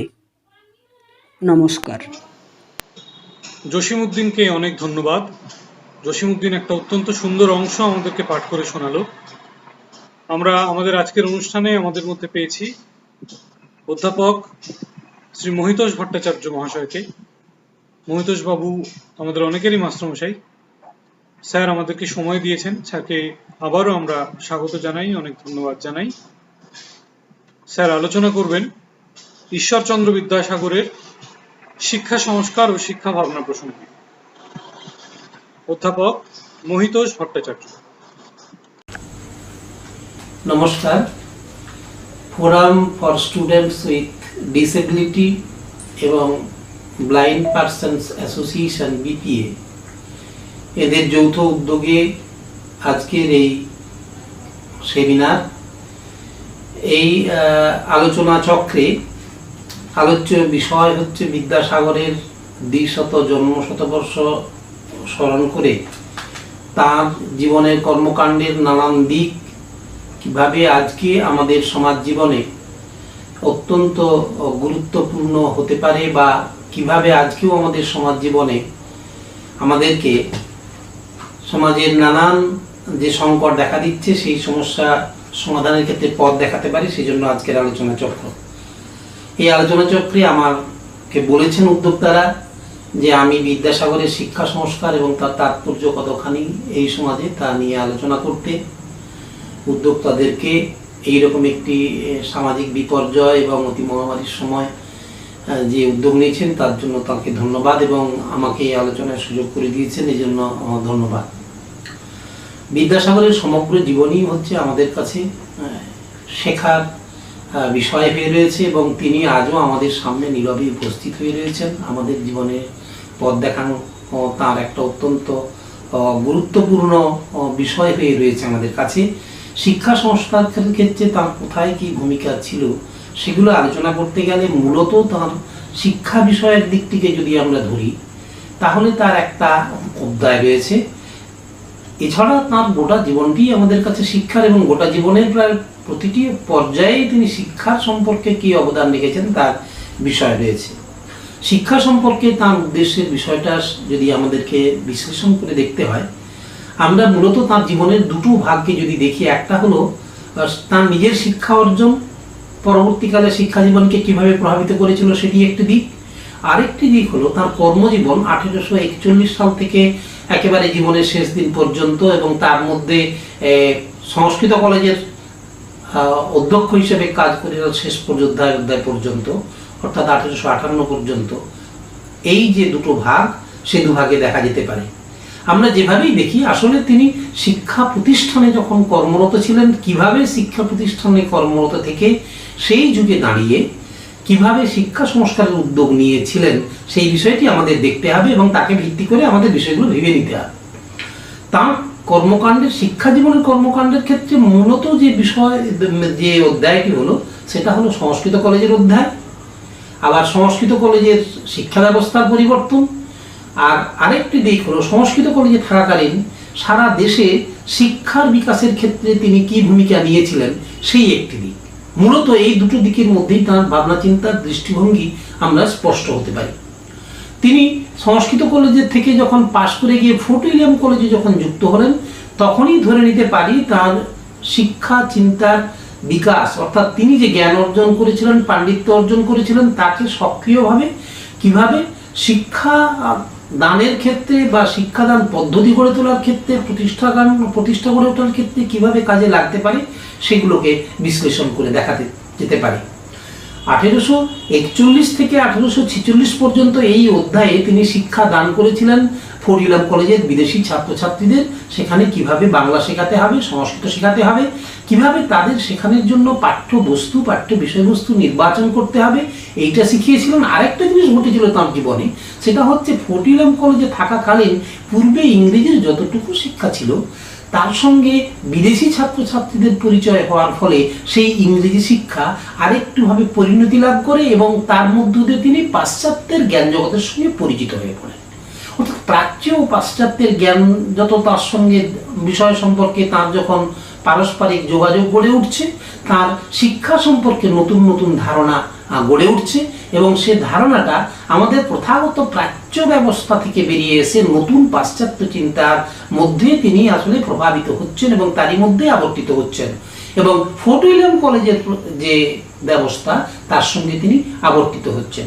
এই প্রসঙ্গে একটা কথা মনে রাখতে হবে, আমাদের দেশের যে প্রথাগত শিক্ষা ব্যবস্থাটা ছিল বিদ্যাসাগর যখন ছাত্র অবস্থায় ছিল বা ব্রিটিশরা এদেশে আসার আগে, সেই প্রথাগত যে ব্যবস্থাগুলো ছিল, চতুষ্পাঠী, পাঠশালা, মক্তব, এই যে বিষয়গুলো, এই বিষয়গুলো থেকে তিনি আসলে নতুন করে শিখতে চেয়েছিলেন, নতুন করে একটা নতুন শিক্ষা ব্যবস্থা, প্রথাগত শিক্ষা গড়ে উঠছিলেন।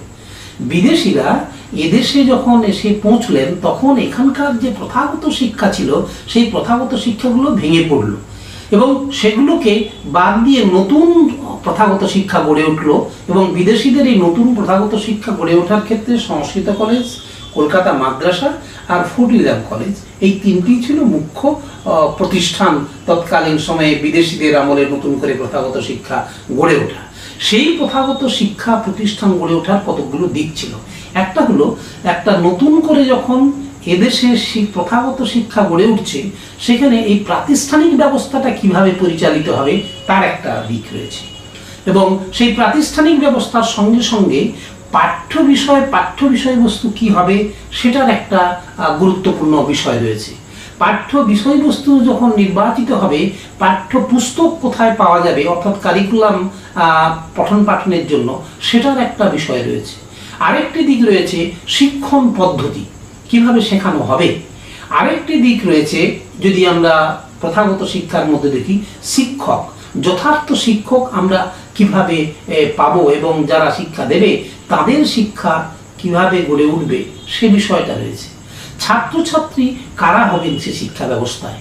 আমাদের দেশ যে জায়গায় দাঁড়িয়েছিল, সেখান থেকে যদি শিক্ষাকে নতুনভাবে গড়ে তুলতে হয়, তাহলে এই শিক্ষা প্রতিষ্ঠানগুলো যারা পরিচালনা করবেন তাদের চেতনা স্তরটাও, অর্থাৎ শিক্ষা প্রতিষ্ঠানের স্বাধিকারের বিষয়টা কেমন হবে সে বিষয়টাও ছিল গুরুত্বপূর্ণ। আর সর্বোপরি যেটা ছিল শিক্ষার স্তর বিভাজন, কোন স্তরে কিভাবে কি পড়ানো হবে, আর তার স্তর বিভাজনে কি হবে, অন্য উচ্চ স্তরে গেলে পাঠ্য বিষয় কি হবে, পাঠ্যপুস্তক কি হবে, মাস্টারমশাই কারা হবেন, এই বিষয়গুলো ছিল। এই হলো প্রথাগত শিক্ষার মূল বিষয়। তিনি যখন 1846-এ সংস্কৃত কলেজে এসে হাজির হয়ে তিনি দেখলেন আমাদের যে পুরনো পদ্ধতিতে সংস্কৃত কলেজে তাকে তিনি যখন ছাত্র ছিলেন পড়ানো হতো, শিক্ষণ পদ্ধতি যেমন ছিল, অধ্যাপকরা যেমন ছিল, তাদেরকে দিয়ে কিন্তু সংস্কৃত কলেজের যদি বিষয়টা আমরা সেই পদ্ধতিই মেনটেন করি, তাহলে তিনি জগৎকে যেভাবে দেখেছিলেন এবং যে ধরনের মানুষ তৈরির কথা ভেবেছিলেন, সেইগুলো কিন্তু গড়ে তোলা যাবে না সে শিক্ষা পদ্ধতি দিয়ে। তিনি যখন সংস্কৃত কলেজের ছাত্র, সেই সংস্কৃত কলেজের ছাত্র অবস্থাতে তৎকালীন সমাজ সম্পর্কে তাঁর একটা বেশ স্পষ্ট ধারণা গড়ে উঠেছিল। আমাদের দেশের প্রাচ্য ব্যবস্থায় আমাদের শিক্ষক, অধ্যাপক, শিক্ষণ রীতি কেমন ব্যবস্থা ছিল সে সম্পর্কে তার ধারণা স্পষ্ট ছিল, এবং সেখানে সেই ধারণা অনুসারে কিন্তু শিক্ষা ব্যবস্থা পরিচালনা করা যাবে না। সুতরাং তিনি যখন সংস্কৃত কলেজে এলেন, সহকারী সম্পাদক পদ হিসেবে যোগ দিলেন, তখন তিনি এসে প্রথমেই শিক্ষার সিলেবাসটা কিভাবে তৈরি হবে সে বিষয়ে মনোনিবেশ করলেন এবং প্রস্তাব রাখলেন, এবং প্রস্তাব আকারে তার শিক্ষা চিন্তাটিকে শিক্ষা আবেদন রাখলেন সংস্কৃত কলেজের পরিচালক বর্গের সামনে। সেখানে তিনি প্রধানত সিলেবাস পরিবর্তনের কথা এবং শিক্ষণ রীতির কথা কি হবে বিষয়টি লিখিত আকারে জমা দিলেন। সেই সিলেবাসের মধ্যে ছিল যে আমাদের পুরনো সংস্কৃত ভাষার মাধ্যম শিক্ষা অপেক্ষা বাংলা ভাষার মাধ্যমে আমাদেরকে শেখাতে হবে, বাংলা ভাষার মাধ্যমে শেখাতে হবে। পাঠ্য বিষয় সম্পর্কে যে বিষয় রয়েছে সেখানে বলতে গিয়ে তিনি বললেন, পুরনো পদ্ধতিতে সংস্কৃত শিক্ষাতেও যেখানে ব্যাকরণ পঠন পাঠনের জন্য দীর্ঘ সময় ধরে 4 বছর ধরে আমাদের ব্যাকরণ পাঠ হতো, এই পাঠ দেওয়ার কোনো প্রয়োজনীয়তা নেই, কারণ তিনি বিদেশিদের পড়াতে গিয়ে সহজ সরলভাবে সংস্কৃত শেখানো, সহজ সরলভাবে বাংলা শেখানোর পদ্ধতি আবিষ্কার করে ফেলেছিলেন এবং সেগুলো নিয়ে তিনি পুস্তক রচনা করেছেন। সুতরাং এই ব্যাকরণে এত সময় পঠন পাঠনের দরকার নেই, সুতরাং ব্যাকরণ পাঠের সময়কে খানিকটা আমরা সংকুচিত করে দিতে পারি, কমিয়ে দিতে পারি স্বল্প সময়ের জন্য। ব্যাকরণ পাঠ বাদ দিয়ে এবার তিনি মনে করতেন যে যথার্থ শিক্ষার যদি বিকাশ ঘটাতে হয় তাহলে কিন্তু মাতৃভাষার চর্চা করতে হবে, অর্থাৎ বাংলা ভাষায় শিক্ষার বিকাশ ঘটুক, বাংলা ভাষাই মাধ্যম শিক্ষা, বাংলা ভাষার মাধ্যমে শিক্ষা দিতে হবে। গণিত, পদার্থবিজ্ঞান, ইতিহাস, ভূগোল এই সবগুলো শিক্ষার বিষয় হিসেবে আসুক। শিক্ষক নিয়োগের ক্ষেত্রেও নির্দিষ্ট পন্থা অবলম্বন করা হোক। তিনি এই বিষয়গুলো কিন্তু সেদিন তৈরি করার চেষ্টা করেছিলেন। আর করেছিলেন যে ইংরেজি বিভাগে যে পড়ানো হচ্ছে পাঠ্য বিষয়বস্তু রয়েছে ইংরেজি বিভাগে, সেই ইংরেজি বিভাগের পাঠ্যবস্তু পরিবর্তন করা হোক বা পাঠ্য বিষয়ে পরিবর্তিত হোক, এই প্রস্তাব তিনি দিয়েছিলেন। কিন্তু তৎকালীন সংস্কৃত কলেজের যারা পরিচালক ছিলেন তারা তার মতে একমত হননি।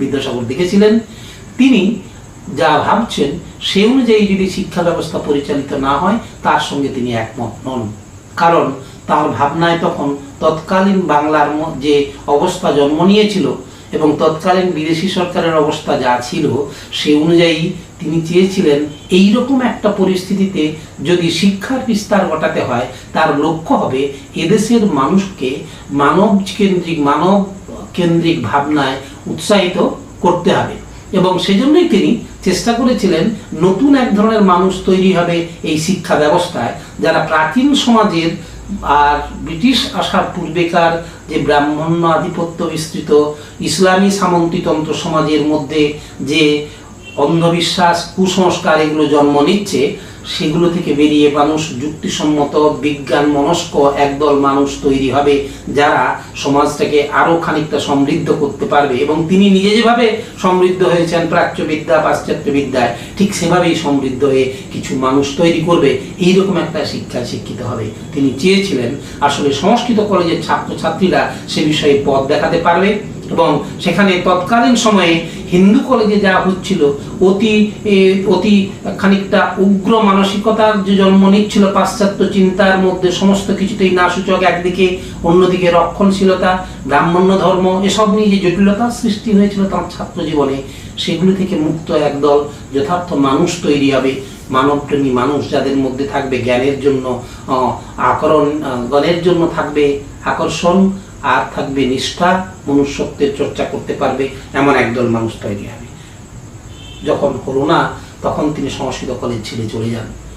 তিনি তখন দেখেছিলেন যে আসলে আমি যেভাবে চাইছি তা না হলে এখানে আমার শ্রম দেওয়ার কোনো মানে নেই, ছেড়ে গিয়েছিলেন। আবার যখন পরবর্তীকালে সুযোগ হয়েছে 1850 সালে এবং সেই সুযোগ হওয়ার সময় তিনি শর্ত করেছিলেন বিদেশিদের কাছে, যদি আমাকে অধ্যক্ষ করা হয় তাহলে আমি ওখানে যাব, না হলে আমি যাব না। এই যে শর্ত আরোপ করেছিলেন তার কারণ ছিল তিনি বলেছিলেন তিনি যেভাবে ভাবছেন সেভাবে যদি শিক্ষা প্রতিষ্ঠানকে গড়ে তুলতে হয় তাহলে কিন্তু শিক্ষা প্রতিষ্ঠানের সর্বোচ্চ পদে তিনি যদি না থাকেন তৎকালীন বিদেশি শাসনের যা অবস্থান ছিল তাহলে তা পরিচালনা করতে পারবেন না। সে কারণেই তিনি সর্বোচ্চ পদ না পেলে শিক্ষার ক্ষেত্রে যে স্বপ্ন দেখছেন তাকে কার্যকরী করতে পারবেন না। তৎকালীন বিদেশি শাসকদের মধ্যে যারা ছিলেন তারা তার সঙ্গে একমত হয়েছিলেন এবং তিনি যে যোগ্য ব্যক্তিত্ব তা অনেকেই তারা বুঝেছিলেন এবং 1850 সালে যখন সংস্কৃতের অধ্যাপকের সাহিত্যের অধ্যাপকের পদ খালি হয় তিনি আসেন এবং শর্ত নিয়ে আসেন আমাকে অধ্যক্ষ করতে হবে এবং সে অনুযায়ী তিনি 1851 সালে অধ্যক্ষ হন। বিদ্যাসাগরের কর্মজীবনের সবচেয়ে উজ্জ্বলতম অধ্যায় হলো 1850 থেকে 1858 এই সময়, কারণ তিনি 1851 অধ্যক্ষ পদে গিয়ে শিক্ষা ব্যবস্থার আমূল পরিবর্তনের তিনি উদ্যোগ নেন। প্রথাগত শিক্ষা ব্যবস্থার ক্ষেত্রে সংস্কৃত কলেজ কিভাবে পরিচালিত হবে তার সব দিক তিনি খুঁটিয়ে বিচার করে সেগুলিকে কার্যকরী করার চেষ্টা করেন। শিক্ষার সিলেবাসে তিনি সংস্কৃত এবং ইংরেজি এই দুটো ভাষা রেখেছিলেন বাংলা ভাষার বিকাশের জন্য এবং সেজন্যই বাংলার মাধ্যমে লেখাপড়া হবে এইটা তিনি কার্যকরী করেন। 1852 সালে তিনি যে প্রস্তাব রেখেছিলেন সেই প্রস্তাবে এগুলি কার্যকরী করতে চেয়েছিলেন। অর্থাৎ কেউ যদি যথার্থ বাংলা ভাষার যদি সমৃদ্ধ সাহিত্য রচনা করতে পারে, বাংলা ভাষাকে সমৃদ্ধ করতে পারে, তাদেরকে সংস্কৃত এবং ইংরেজি দুটোই জানতে হবে, তবেই বাংলা ভাষার সে যথার্থ শিল্পী হয়ে গড়ে উঠতে পারবে।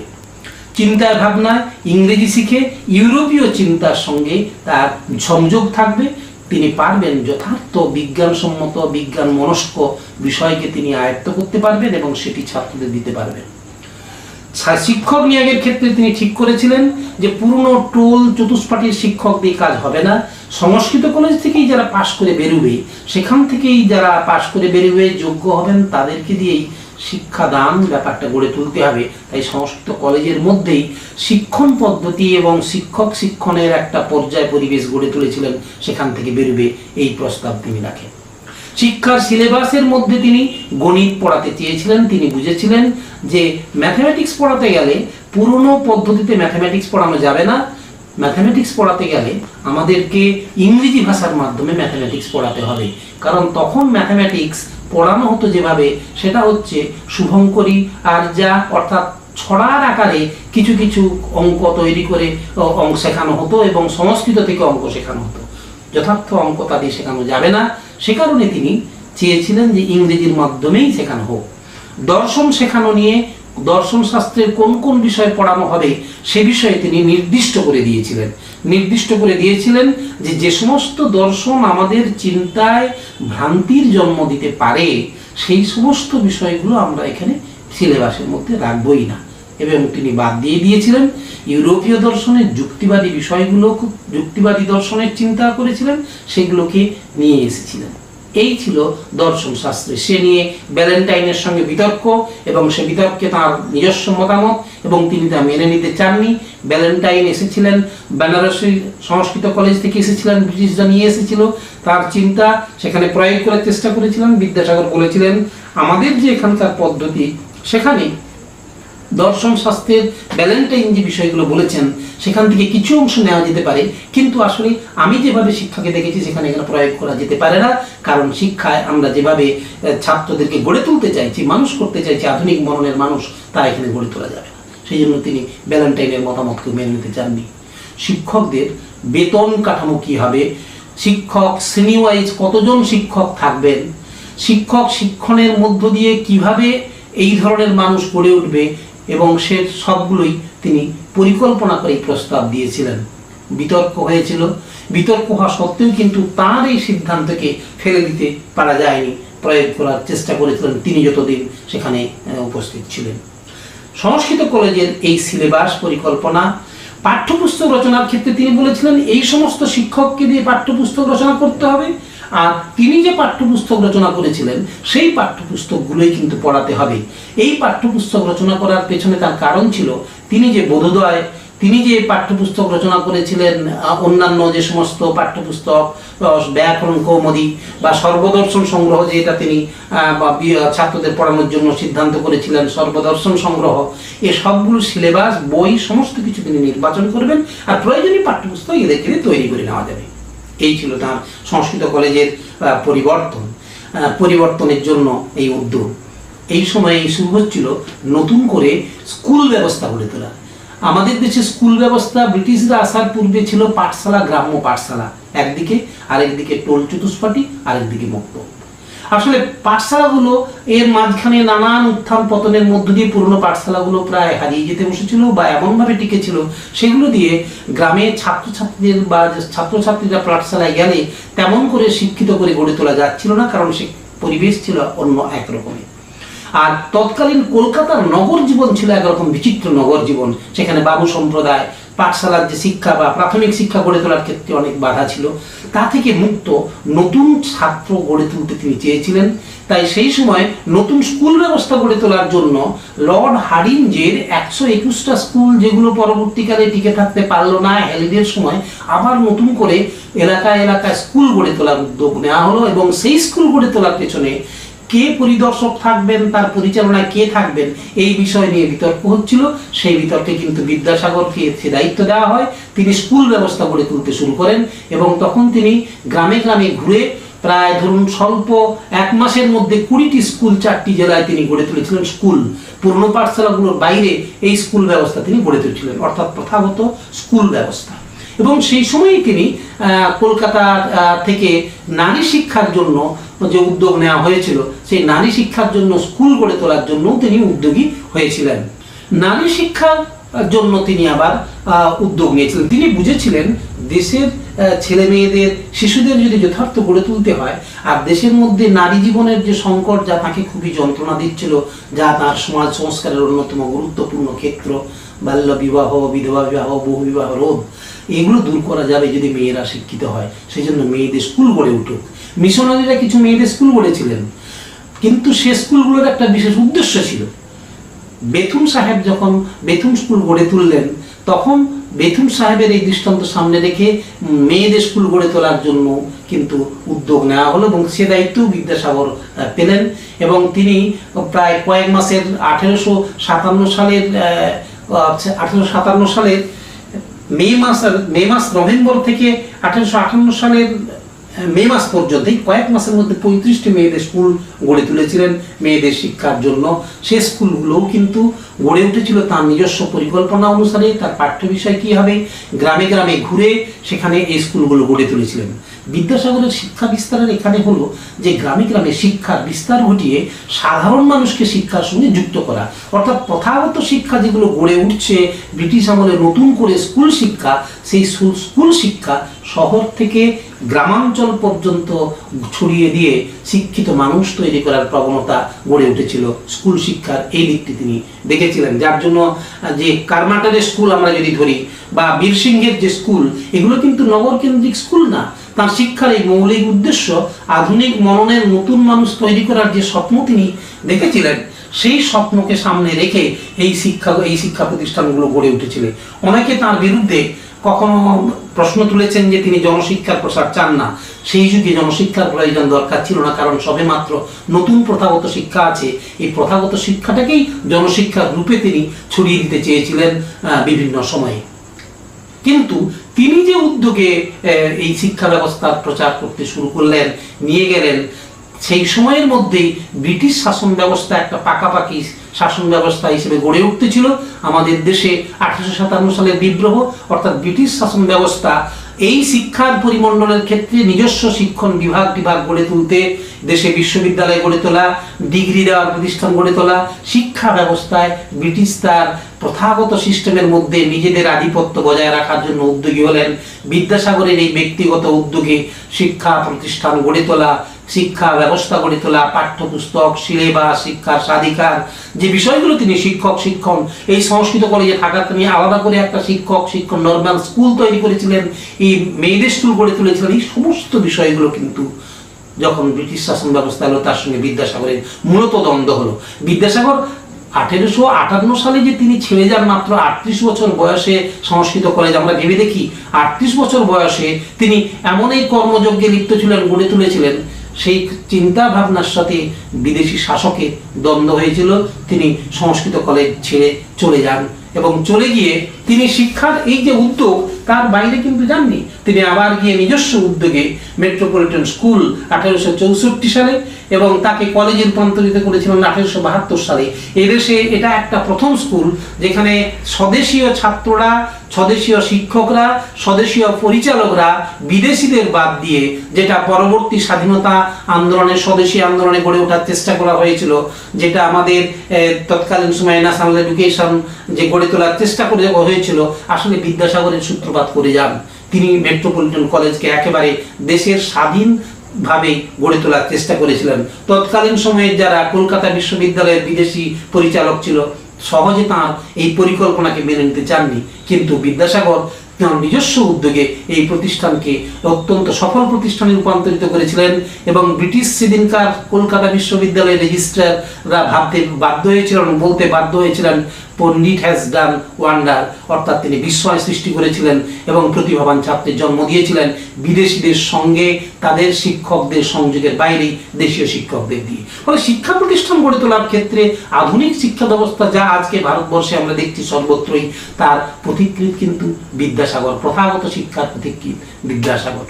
আমাদের দুর্ভাগ্য হলো তার পরবর্তীকালে দেশে যে স্বাধীনতা যখন এলো এবং বা স্বাধীনতার পরবর্তীকালে বা তারও আগে বিদ্যাসাগরের মানুষ গড়ার এই যে শিক্ষানীতি, শিক্ষার উদ্যোগ, প্রথাগত শিক্ষার যে প্রাতিষ্ঠানিক উদ্যোগ মানুষের কল্যাণে, সেগুলো থেকে বেরিয়ে এসে এক বিশেষ অবস্থার মাঝখানে শিক্ষা প্রতিষ্ঠানগুলো পরিচালিত হতে লাগলো।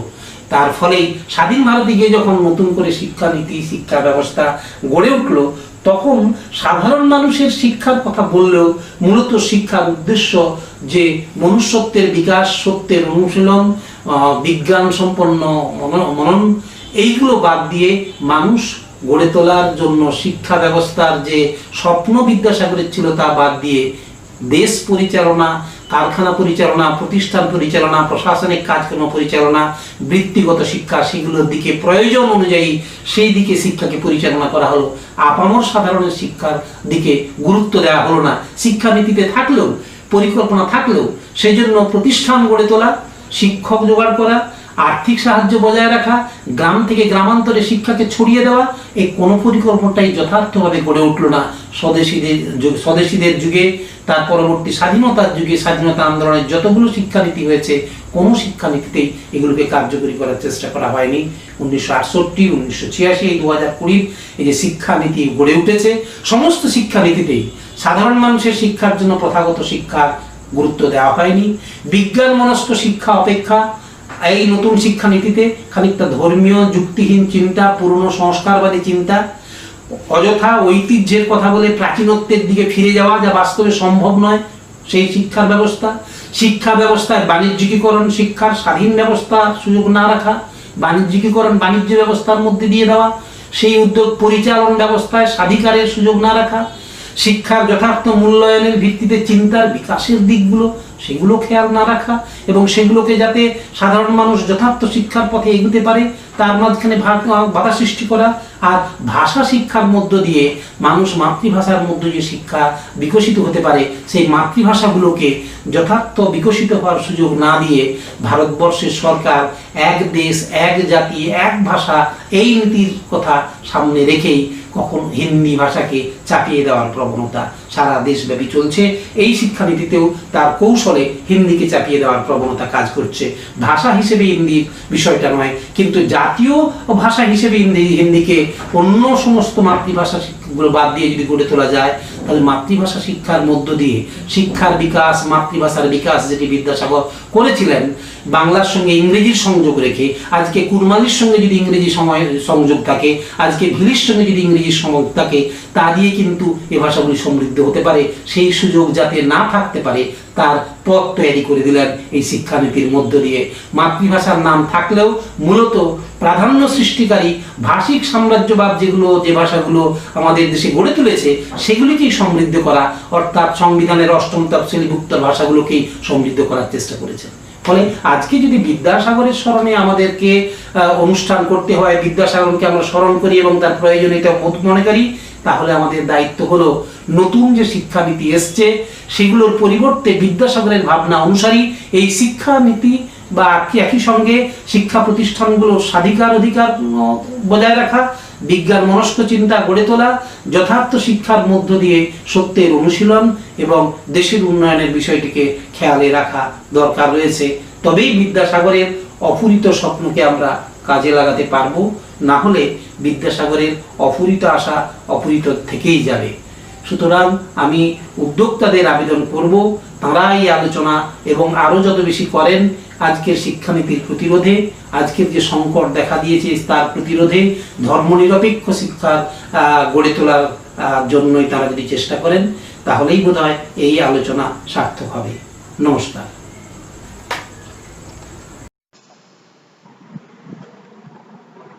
আমরা এতক্ষণ অধ্যাপক মহিতোষ ভট্টাচার্যের বক্তৃতা শুনলাম, আমরা সমৃদ্ধ হলাম। বিদ্যাসাগরের ২০০তম জন্মবর্ষের এই অনুষ্ঠানের প্রধান অতিথি অধ্যাপক মহিতোষ ভট্টাচার্য আলোচনা করলেন বিদ্যাসাগরের শিক্ষা সংস্কার এবং শিক্ষা ভাবনা প্রসঙ্গে। আমাদের আজকের অনুষ্ঠানের প্রায় শেষ পর্বে আমরা পৌঁছে গেছি। এবার ধন্যবাদ জ্ঞাপনের পালা। ঘটনাচক্রে সে দায়িত্বটি আমার উপরই অর্পণ করা হয়েছে। আমি প্রথমেই ধন্যবাদ জানাই আজকের অনুষ্ঠানের বিশিষ্ট অতিথি অধ্যাপক মহিতোষ ভট্টাচার্য মহাশয়কে। মহিতোষবাবু আমাদেরকে সময় দিয়েছেন এবং আন্তর্জালিক মাধ্যমের সমস্ত রকমের জটিলতা স্বীকার করেই তিনি আমাদেরকে তার বার্তা পাঠিয়েছেন। আমরা স্যারের কাছে কৃতজ্ঞ। আমি ধন্যবাদ জানাই তরুণদাকে, অধ্যাপক তরুণ দাস।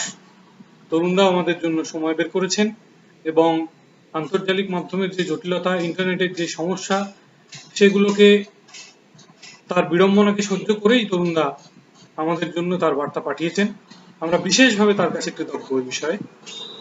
আমি আন্তরিক ধন্যবাদ জানাচ্ছি আজকের অনুষ্ঠানে যারা অংশগ্রহণ করলেন, যারা সঙ্গীত পরিবেশন করলেন, পাঠ করলেন, আবৃত্তি করলেন, বক্তব্য রাখলেন, ফোরাম এবং বিপি এর সমস্ত সদস্যদের, এবং আজকের অনুষ্ঠানকে সাফল্যমণ্ডিত করে তুলতে যাদের ভূমিকা অনস্বীকার্য, সেই ব্লাইন্ড পার্সনস অ্যাসোসিয়েশন এবং এফএসডির সদস্যরা যারা পরিশ্রম করে এই অনুষ্ঠানকে শেষ পর্যন্ত পরিণতি দিলেন, তাদের সবাইকে অনেক ধন্যবাদ জানাই।